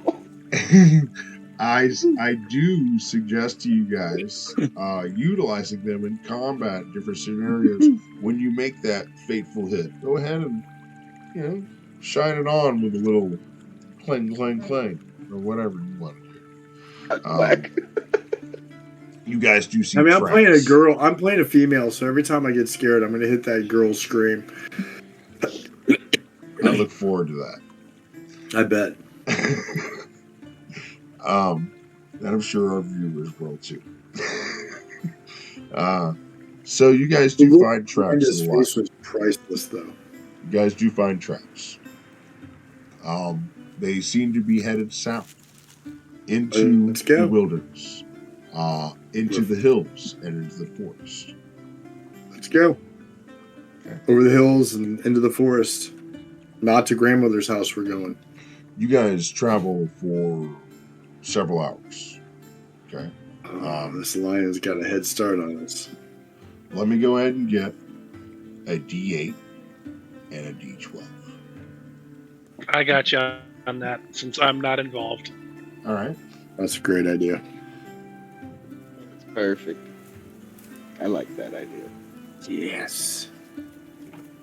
15. I have a feeling we're going to find the lion and the manticore together. If it's a female lion, the manticore is going to be... Never mind. Dibs on the baby. There we go. Just saying. 15. Be more lion than manticore, though. Dibs on the child. We can train that. It would definitely it would be an abomination. I'm not saying it wouldn't be. I'm just saying we can train that. It's young enough. David, what is your icon picture? That is the picture is Delmont. Okay. The thing around it is a Discord decoration. Yeah, it's vibrating every time you speak. Yeah, it's headphones. Okay. Okay, so you guys are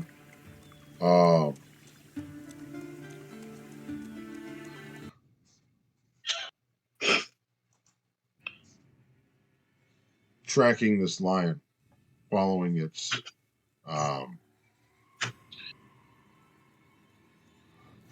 tracks into the forest, and you hear the sound of a scream or a roar of something nearby. Let me get perception checks. We head in that direction.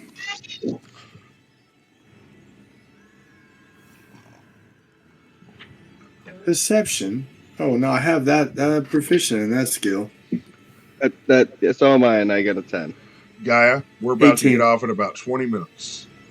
You're going to go. I'm going to leave you alone, I promise. Let me get a perception check. Okay. I know you're falling asleep. This is bedtime.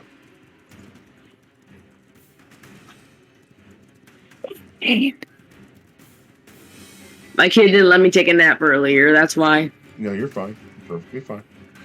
I have the soundboard. It's my new tool. It's my guy I fell asleep to. It was entertaining watching her jump when you hit that. You do have to know, how did that make you feel? That was a 9. 9. And what was the rest of your perceptions? 18. 18. 10. 10. Lucius? That's dirty 20.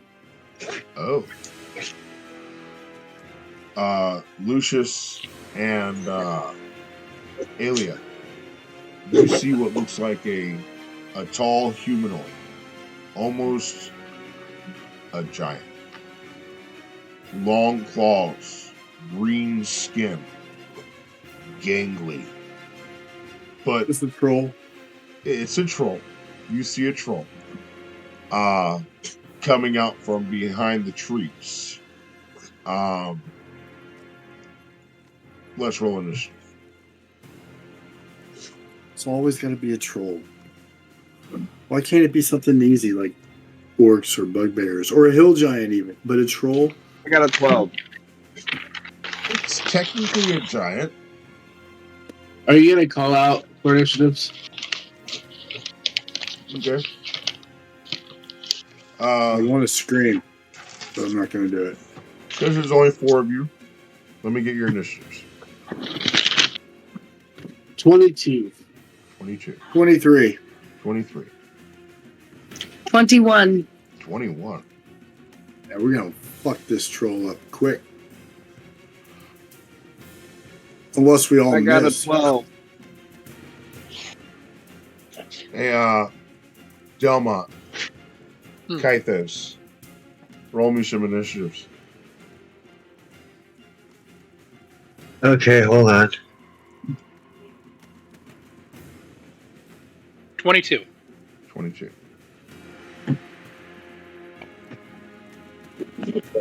Second. I gotta get it a physical.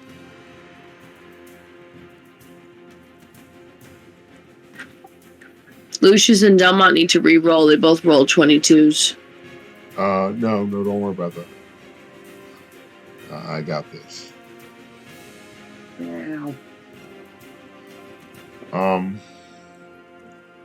Because there's a bonus added to his roll that he's not aware of. Oh, well. Don't worry about it. It's fine. You're rolling for a monster. Oh, so the die itself was an 18. 18. Okay, so you're actually going to be out of trouble. That works. Because I used my own initiative, so. Yeah, I didn't specify. Curtis, just roll the die. Tell me the result of the die. No modifiers. I gotta get a die. Don't die. While you're getting a die, I'm gonna fill up my drink. I'll be right back. I just had to reach in my fish tank. Oh. Don't die. 19 plus 4. So 23? 19 plus, in this case, a 2. 19 plus 2 is going to be a 21. Lion is going to be here. Curtis, you'll be playing the part of the lion. Okay. David, you'll be playing the part of the troll. These are your motivations. You ready? David, you've been tracking something. You smelled it in the area. Something you haven't smelled before. And when you stumbled upon it, it happened to be a lion. And you have had a fierce battle with it. It has jumped up and made its way up into a tree. When all of a sudden comes across this group of adventurers that come after this lion as well. You don't know that. All you know is, I want food. There's a lot around you. Now, Curtis, your motivation, don't get eaten by the troll. And there happens to be some people you're familiar with them. Of course, you probably don't want to go back to the circus, but we'll see what happens if you decide. I don't know. If you decide that you want to attack them, that is up to you. I'm going to leave that decision to you. If you want to wrestle with Cody, I don't know. Wait a minute. Did you say Curtis? Curtis is playing the part of the lion. David is playing the part of the troll. You guys are playing the part of yourselves. Therefore, everyone is going to participate in combat. Okay. I was getting a drink, so I thought you were about to tell me that Curtis was a were-lion and that he was the escaped lion, but he's just playing the lion. Okay, cool. I was going to be like, oh, okay. That's what's going on. So, what I'm going to do now is I'm going to share a couple of things with the two. Or, as it were, David, if you could just pull up D&D Beyond, I'm sure you can find a short stat sheet. Oh yeah, I already got that. Curtis, do you need me to send you over some stats? Yeah, do it on Messenger. Okay.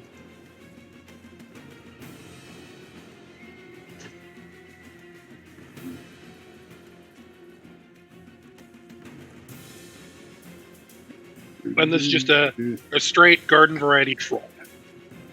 Oh, you just shared manticores over here. What's the second one? The lion with the iron? That's pretty scary.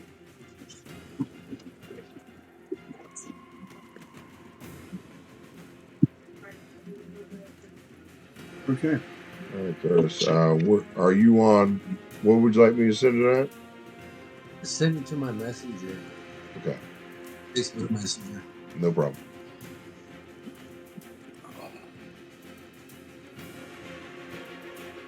Yes. Mm-hmm.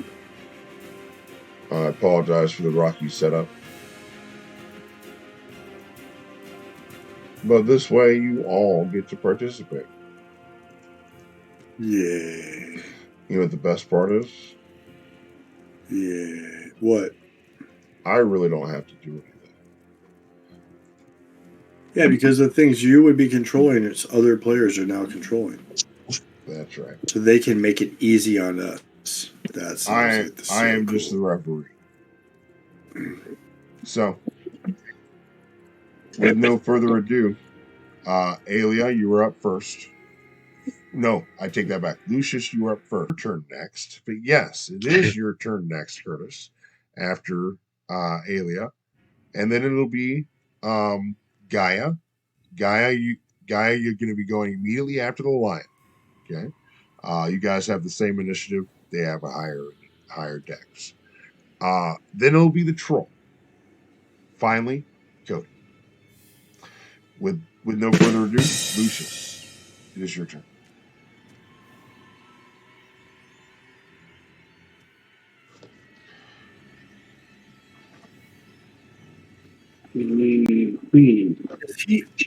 Is Lucius himself? Or Yes. are you the? Okay. Lucius is himself. Yes. It's David. David and Curtis are. David's the troll and Curtis is the lion. Correct. So that you guys can all participate in combat. Kill the troll. Sorry, David. We're going to be killing you. We're going to kill you now, David. Yeah. Is the troll visually hostile? Sorry, we were going to assault you. No. It's going to be brutally bad. You're not going to enjoy it.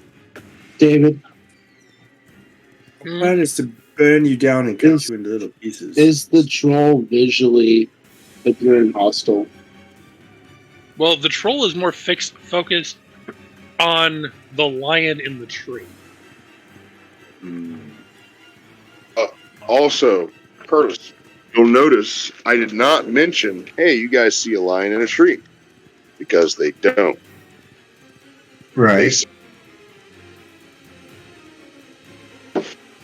That's fine. Yeah, the troll is more fixated on looking up at something in the tree. Which could be an free guy. Try to pop. But anyway, Lucius, it is your turn. There's a troll. What you gonna do? I think I'm gonna do something that may or may not work. Well, that's comforting. That's standard. Let me see if it's gonna.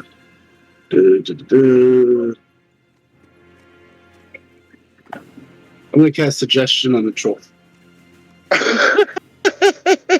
I suggest that you go somewhere else to eat. The suggestion would be between us and the lion, this meal is too dangerous. You haven't seen the lion. You're not aware of the lion. All you see is troll is fixated on something in the tree. But you can't see the lion for the tree. So then the suggestion would be that this situation would be too dangerous and that it should go elsewhere if it run away. Basically. With you not even knowing what he's looking at. I want you to do a suggestion. Okay? Read the principal prerequisites for the casting of that spell. This should be highly entertaining. What do you mean? What does it say about people that are hostile? Does it say anything about it? No. No? Okay.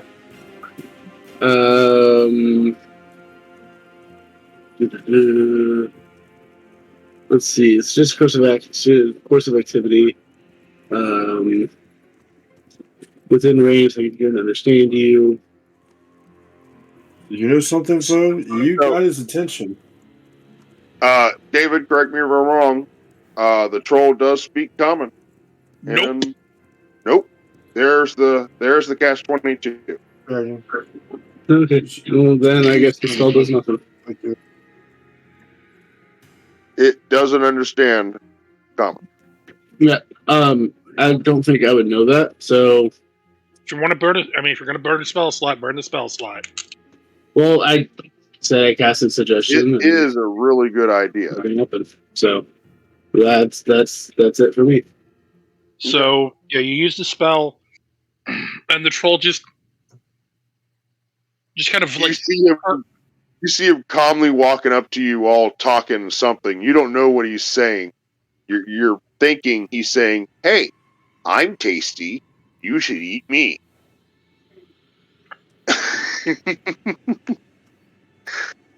And with that, is that going to end your turn? How close are you getting to him? Within 30 feet. Okay. And Lucius, will that end your turn? Yeah, that's all I can do. I believe that brings us to Alia. Yeah, I'm not going to be as friendly. I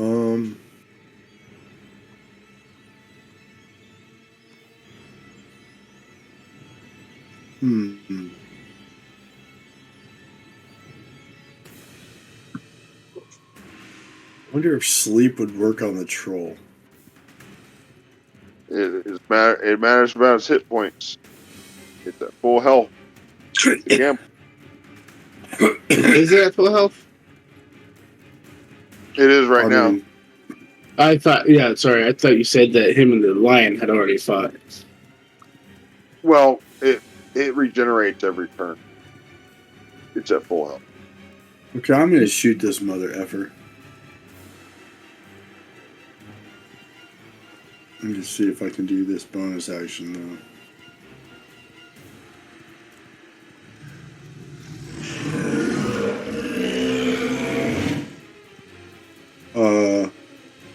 I like That's that. kind of loud out there, by the way.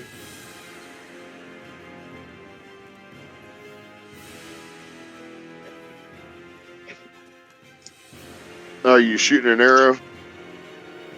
Yeah, but I'm thinking about.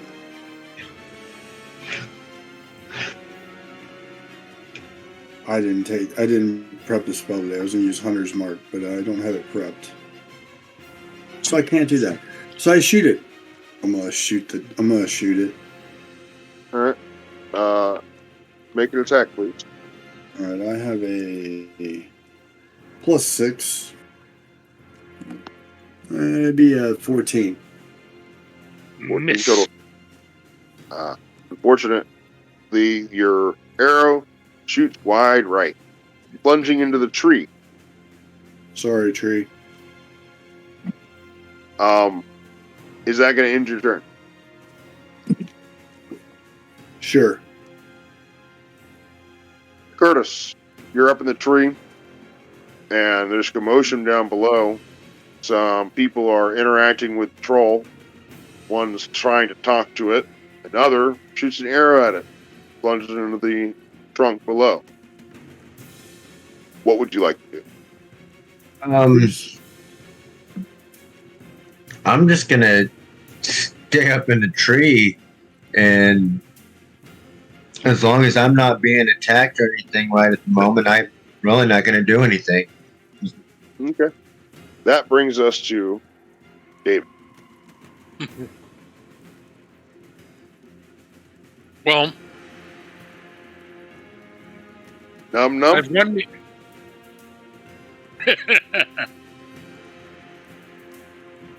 So, my main meal isn't going anywhere. Then I have one that just comes ambling up to me and saying, "I'm tasty."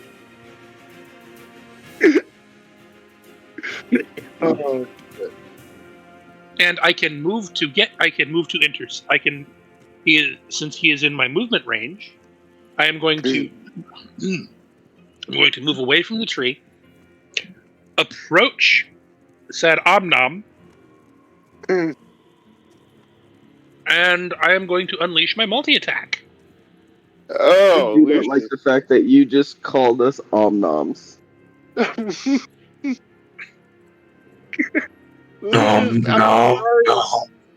It's like Cookie Monster. Nom nom nom nom nom nom nom nom nom nom.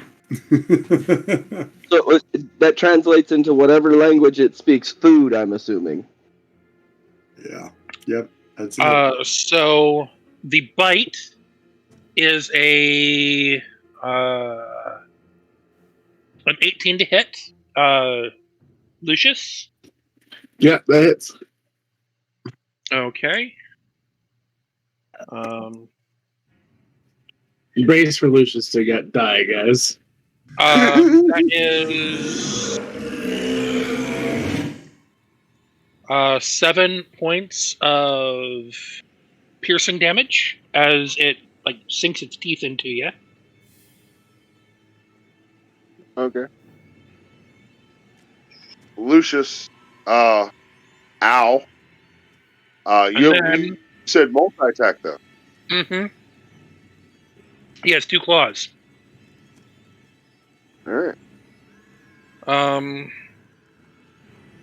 Does a 12 hit? Negative. Okay.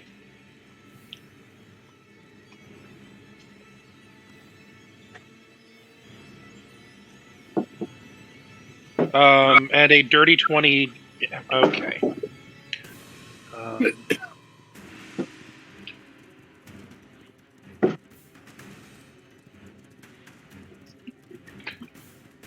You got lucky. I rolled double ones on the claw. Yeah. So that's 6 slashing. Okay. So Lucius,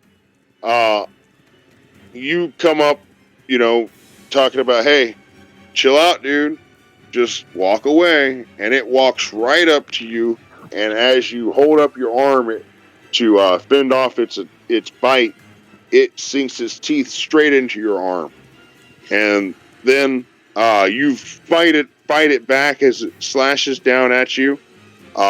You dodge out of the way of one of its slashes as the other comes down and hits you, just grazing your shoulder.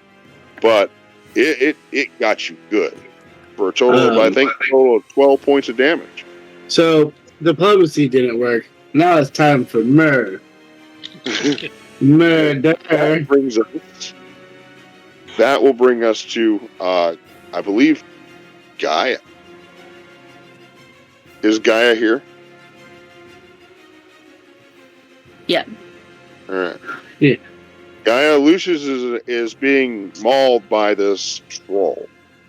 What would you like to do about it?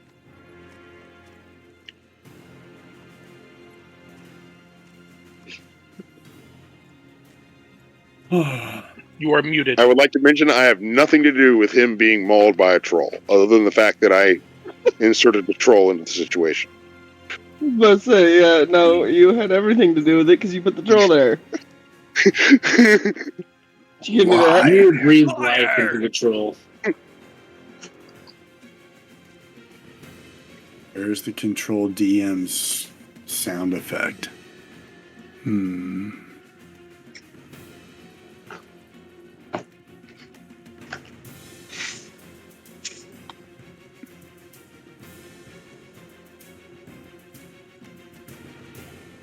This is what I say to the I had nothing to do with it. Technical foul. DM. Yep.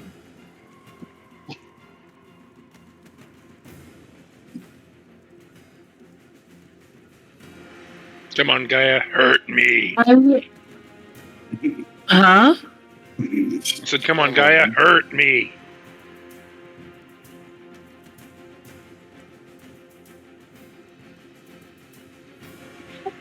Well, I'm. Trolls are bad. You can kill the troll. There.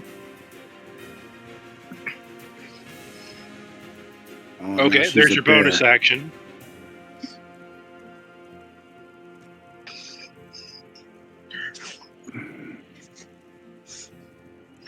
And how far away is this troll from me? It was close enough to attack you. Well, Lucius moved up to attack, moved within 30 feet.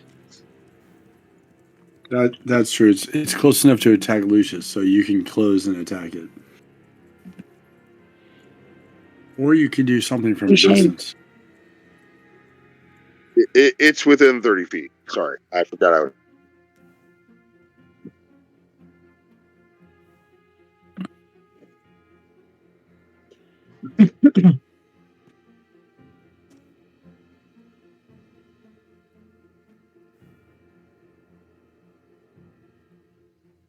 Sorry, I'm looking up a stat block for the brown bear real quick. All good.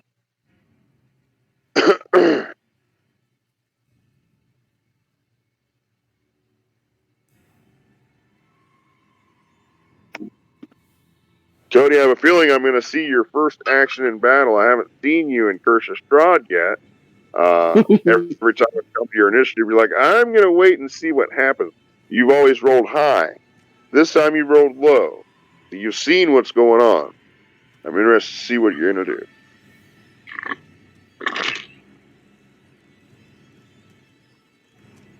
Dude, this character more is well, he sees this troll, and yes, he knows it's dangerous, but again, it's strong, and he wants to fight. He's always got a chance to, prove his strength. All right, so Gaia, you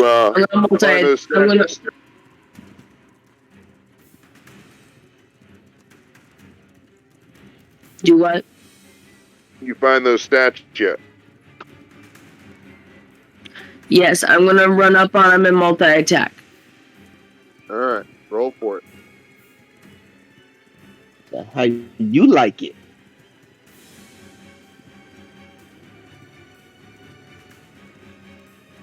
I mean, she's a bear now. It'd be like claw, bite, maybe grapple.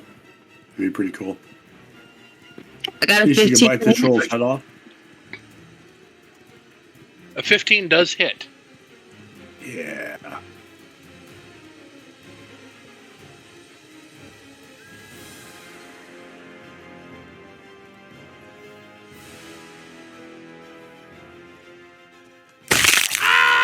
Okay, my Say how much? first round of damage is 7 points. Okay. David, do you have resistance to slashing or piercing? The non-magical weapon? Do you not? You do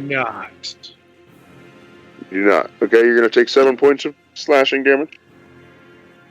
I reiterate. And I rolled a 25 to hit with my claws. All right. Oh, that's another round of. Okay. Thank you for the theatrics. I like it. All right, so you take a lot of damage there. I think that was over. That was 2. Oh, right? look. How much? What did you hit me with? 13 points of slashing damage. Okay, so this is a second attack? Okay. Or total? That's a second attack. It was 7 points the first time, 13 the second time. That's 20 points total. Okay. Isn't it claw, bite for a bear? No, just bite and claw. Oh, okay, so the first was the bite, the second was the claw. Nice. So it was just 2 hurts. All right, is that gonna end your turn, guy? Yep. Okay. So, Chad, you see the party engage this creature. It begins to maul the warlock, and the druid turns into a bear and has at the troll. What would you like to do? Oh, you're full of surprises, aren't you? I'm gonna go ahead and pop into stealth real quick.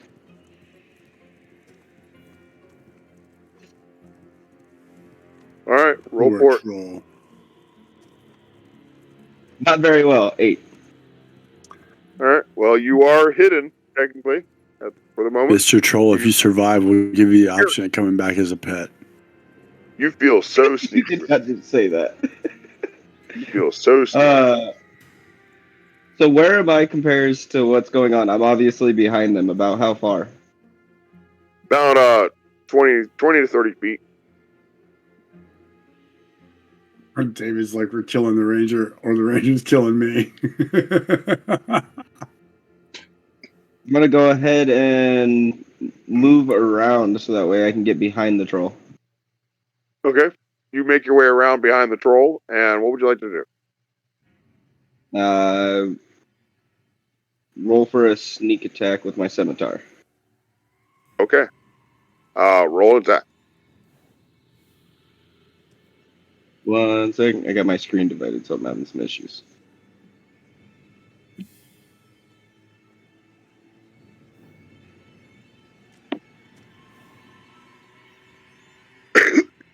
There's an 18. 18 Stealth? for his attack. Oh. Yeah, that will hit. All right, roll damage, and not because of your stealth sucks. So he sees you, but he is engaged with 2 other opponents at the moment in time, so you have advantage on the roll anyway. So you do get advantage, and so you're going to hit anyway. So roll sneak damage. So the damage and then a d6? Yeah, whatever your sneak damage modifier is, add that to your roll.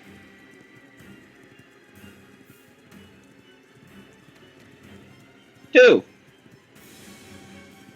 Okay. So what's the total damage? 2. 2 total damage with a sneak and everything? That's not possible. Yep. You have to have done more than that. I rolled a 1 on both. All right, but Okay. you also roll your weapon attack damage. Yeah, 1d6 plus 1, so 3. 3 plus And 2. your what are you? Okay, since Sometimes. you were sneak attacking, what's your dex modifier? That'd be plus 1. Okay. So you're going to do like 5 points of damage to him. That's piercing, slashing? Slashing. Slashing. So you slash the troll in the back. It barely noticed. And this brings us to top of initiative with Alia. No, Lucia.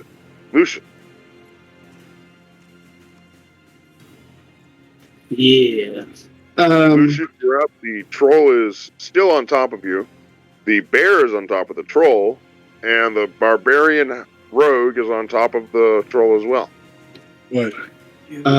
Lucius is getting What? past Hex on the troll. What? HDMI cord. Nothing I'm not using. You think Mom's Switch would have an HDMI? So Lucia is like a short one. I'm guessing Hex on the troll. Should be in that box. Is there an ability score you are choosing to give him disadvantage on? Yeah, I'm gonna do Wisdom. Wisdom. Okay. And then I'm going to cast Eldritch Blast for remember, you are in melee with him. Okay. Do you have Warcaster?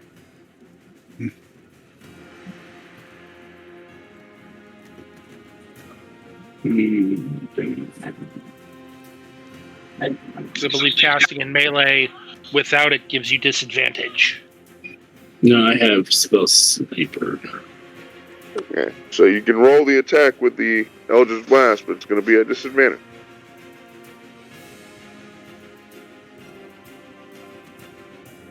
With disadvantage, it's a 15 to hit.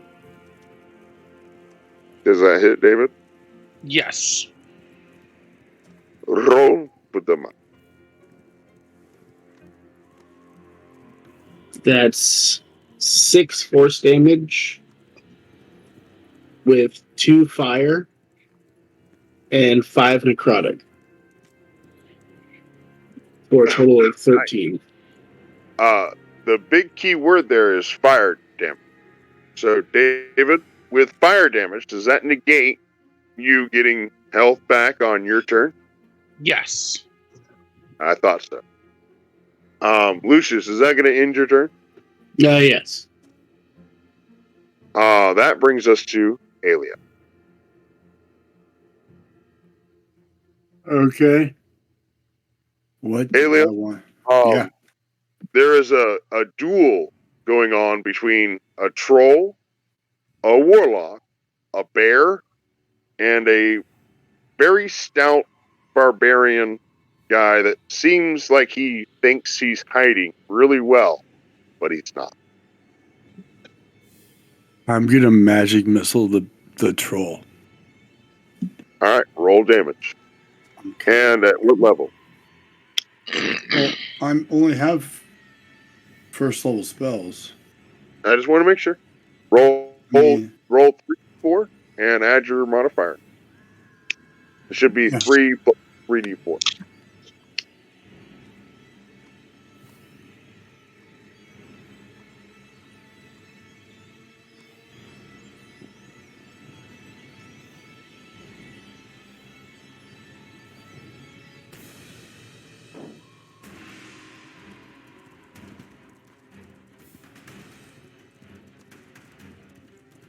Yeah, it's so yeah, any kind of ranged attack in melee causes disadvantage.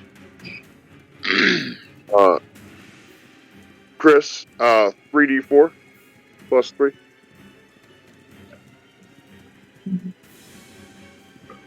That's 2. That's 5. 9 plus. What is it? 3d4 plus 3? That's 12 points. All right, 12 points force damage, David. Okay. Wait, here you go, David. Alia, is that going to end your turn? Yeah, it does. That is going to bring us to Curtis. Very Curtis, satisfying. There is a lot going on with this troll. One of the party members has turned into a bear and is attacking the troll. It's a total calamity. Everyone is having at the troll. The troll looks like it's stout, but dwindling in strength. It's angry. What would you like to do? Very angry. I'm going to, I guess, let's see, claw at the troll as well. Is that the lion? Leap down out of the tree. All right. Oh, You wow. leap down out of the tree. That's an athletics check. Hold on a second. Jumping is a whole bunch of mechanics. Yeah, it's always convoluted. Make me an athletics check. I'll give you advantage because just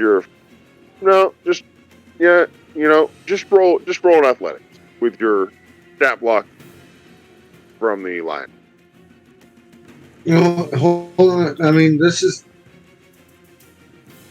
I have pounce. If the lion moves at least 20 feet straight forward, no, that's not going to do it. Running leap. I'm also 30 feet away from the tree. Oh, you're 30 feet away from the tree? Well, never mind. If I'm still stuck up in the tree and no one's around me, I'm going to stay up in the tree. Okay, so you're just watching from the tree. I like it. Yeah. Okay. Yeah. I'm safe right now. Okay. I want you to do me a favor. Go ahead and set me a stealth DC. Roll me a stealth check based on the lion's stats and roll at advantage.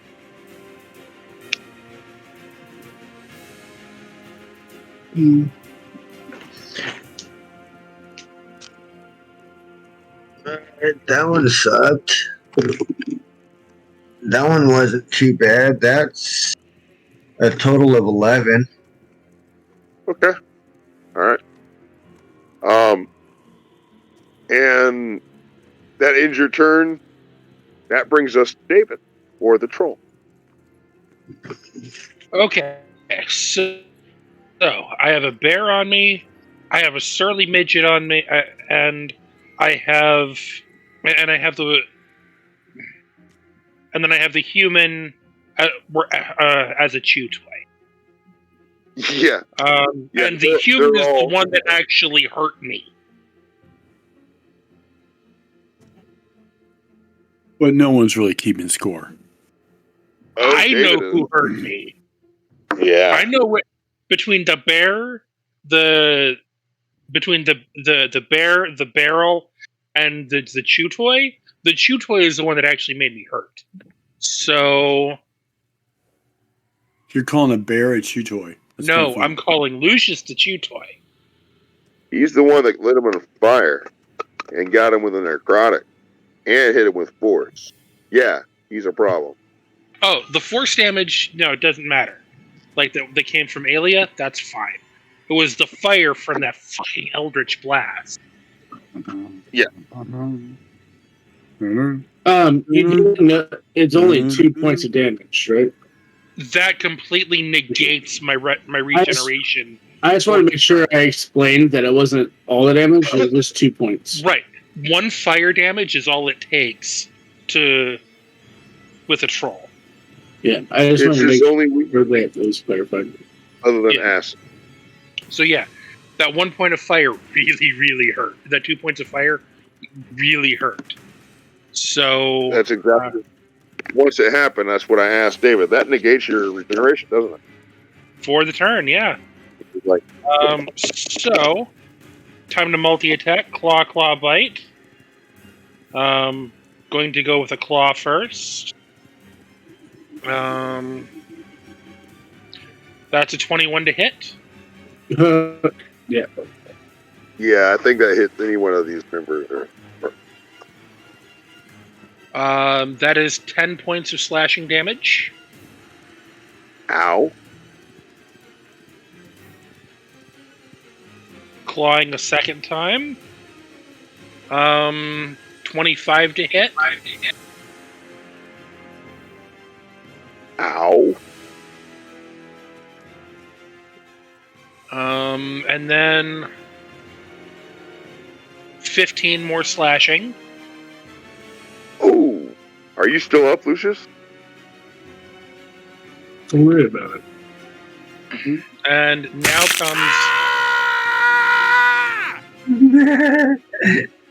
comes the forbidden Omna. Because I still have a bite attack. I love it. That's a 23 to hit. Oh, shit. Hit him with all three. Damn. For 11 damage. I'm sorry, not 11, 9. Yeah, Are so that you last still one up? is 9 piercing. Nope, I'm at -8.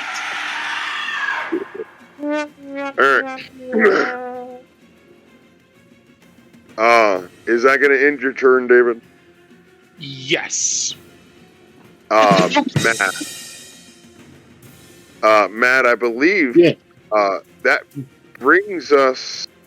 No, you're first in initiative. Thank God, you don't have to roll death save yet. That brings us to Gaia. She's out. Okay. Lucius, would you like to roll for Gaia? Sure. Yeah, she's out. That didn't work. It worked last Yeah, I time. just saw her fall. I just saw her head nod all the way down. Her head went. Boom, boom. I'll be honest. I'm not far from her. Yeah, we're about to be down here. One way or another. I think she lasted those 20 minutes that you requested. Yeah, because we're another 23 minutes past those 20 minutes. Yeah.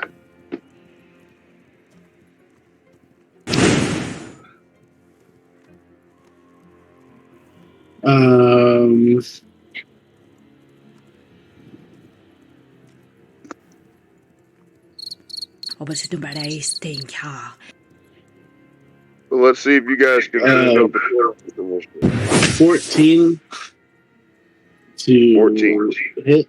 14 hit. It does not. All right. How about a 18? 18 hits. I have an 8. My AC is 15.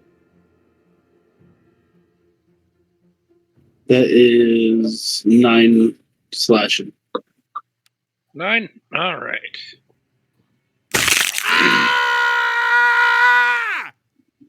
David, how are you looking over there? Yeah, what are you doing over there? Give me just a second here. Yeah, thanks. I am just around the halfway point. That's what I figured.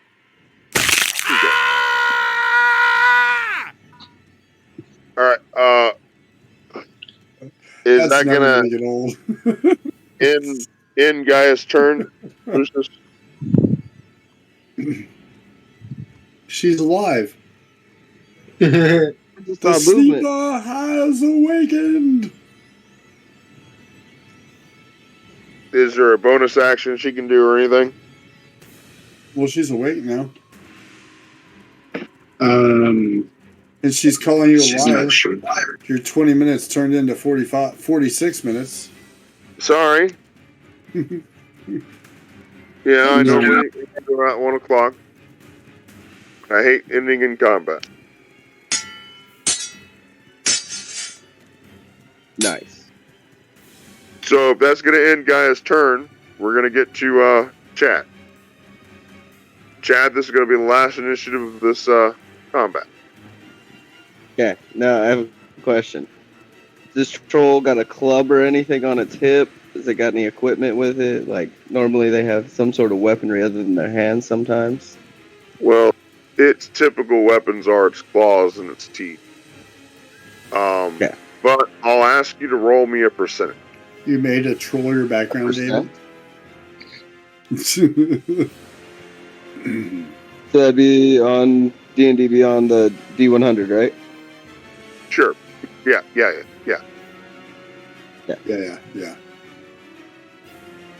I got a 36. No, nothing out of the ordinary. Okay.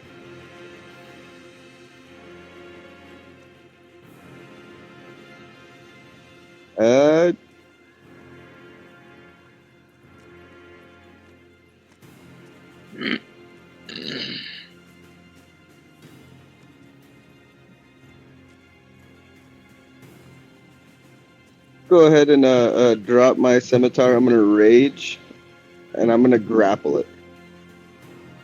Oh. Okay. You're essentially making an attack, but you're using your athletics or your acrobatics, whichever one you choose. I don't know if your raging gives you advantage or not here. Typically, strength checks.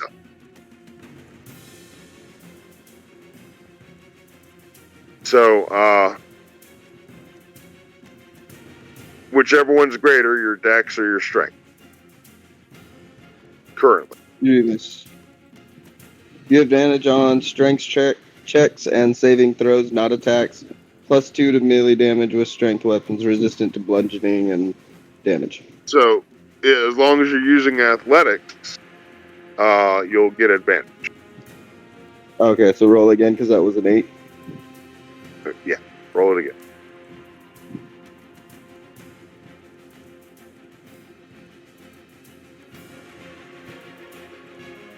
Get off the damn door. So, David, what I'm going to ask you to do is roll an opposing strength or dexterity, probably strength for you. Athletics. Okay, so. Are you watching in the room?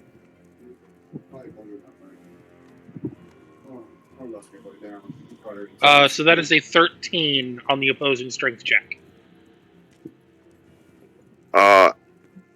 Now, I want to say that's higher than yours, right, Cody? Mine was a 13. It matched. It matched. Ooh. Does the troll my wrestling match? Die? Because he's technically large. Does he get an advantage there?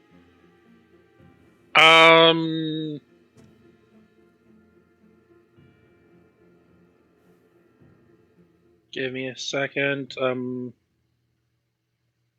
looking.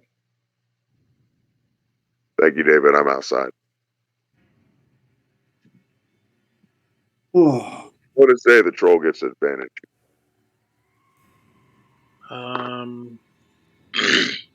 You use your attack action, make a special melee attack.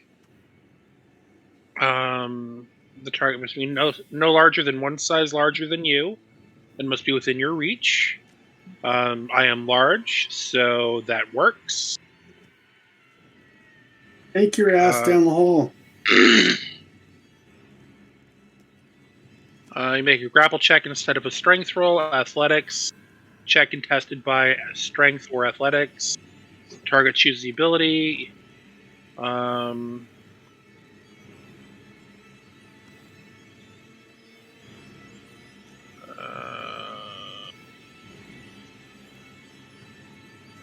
Yeah, because you didn't exceed mine, it didn't work. Generally, with a contested roll like this, the defender wins on a tie. That's what I'm thinking too. Okay, so Cody, you struggle with the troll, but it doesn't waver. Is that going to end your turn? Let me check. I think that's all I can do. All right. So as this battle rages on, we are going to pause here, and we will see what happens as Lucius has fallen upon the field of battle before the feet of this mighty troll that rages onward. And we'll see what happens next time on Nightfall. Thank you for joining. Thank you for watching. We are completely freelance. We just love playing D&D. This episode, and others like it, are recorded live on Twitch using Discord, Roll20, and D&D Beyond. Artwork was created using Wonder and was edited using Wondershare. Again, thank you for watching. And please, like and subscribe for more content like this.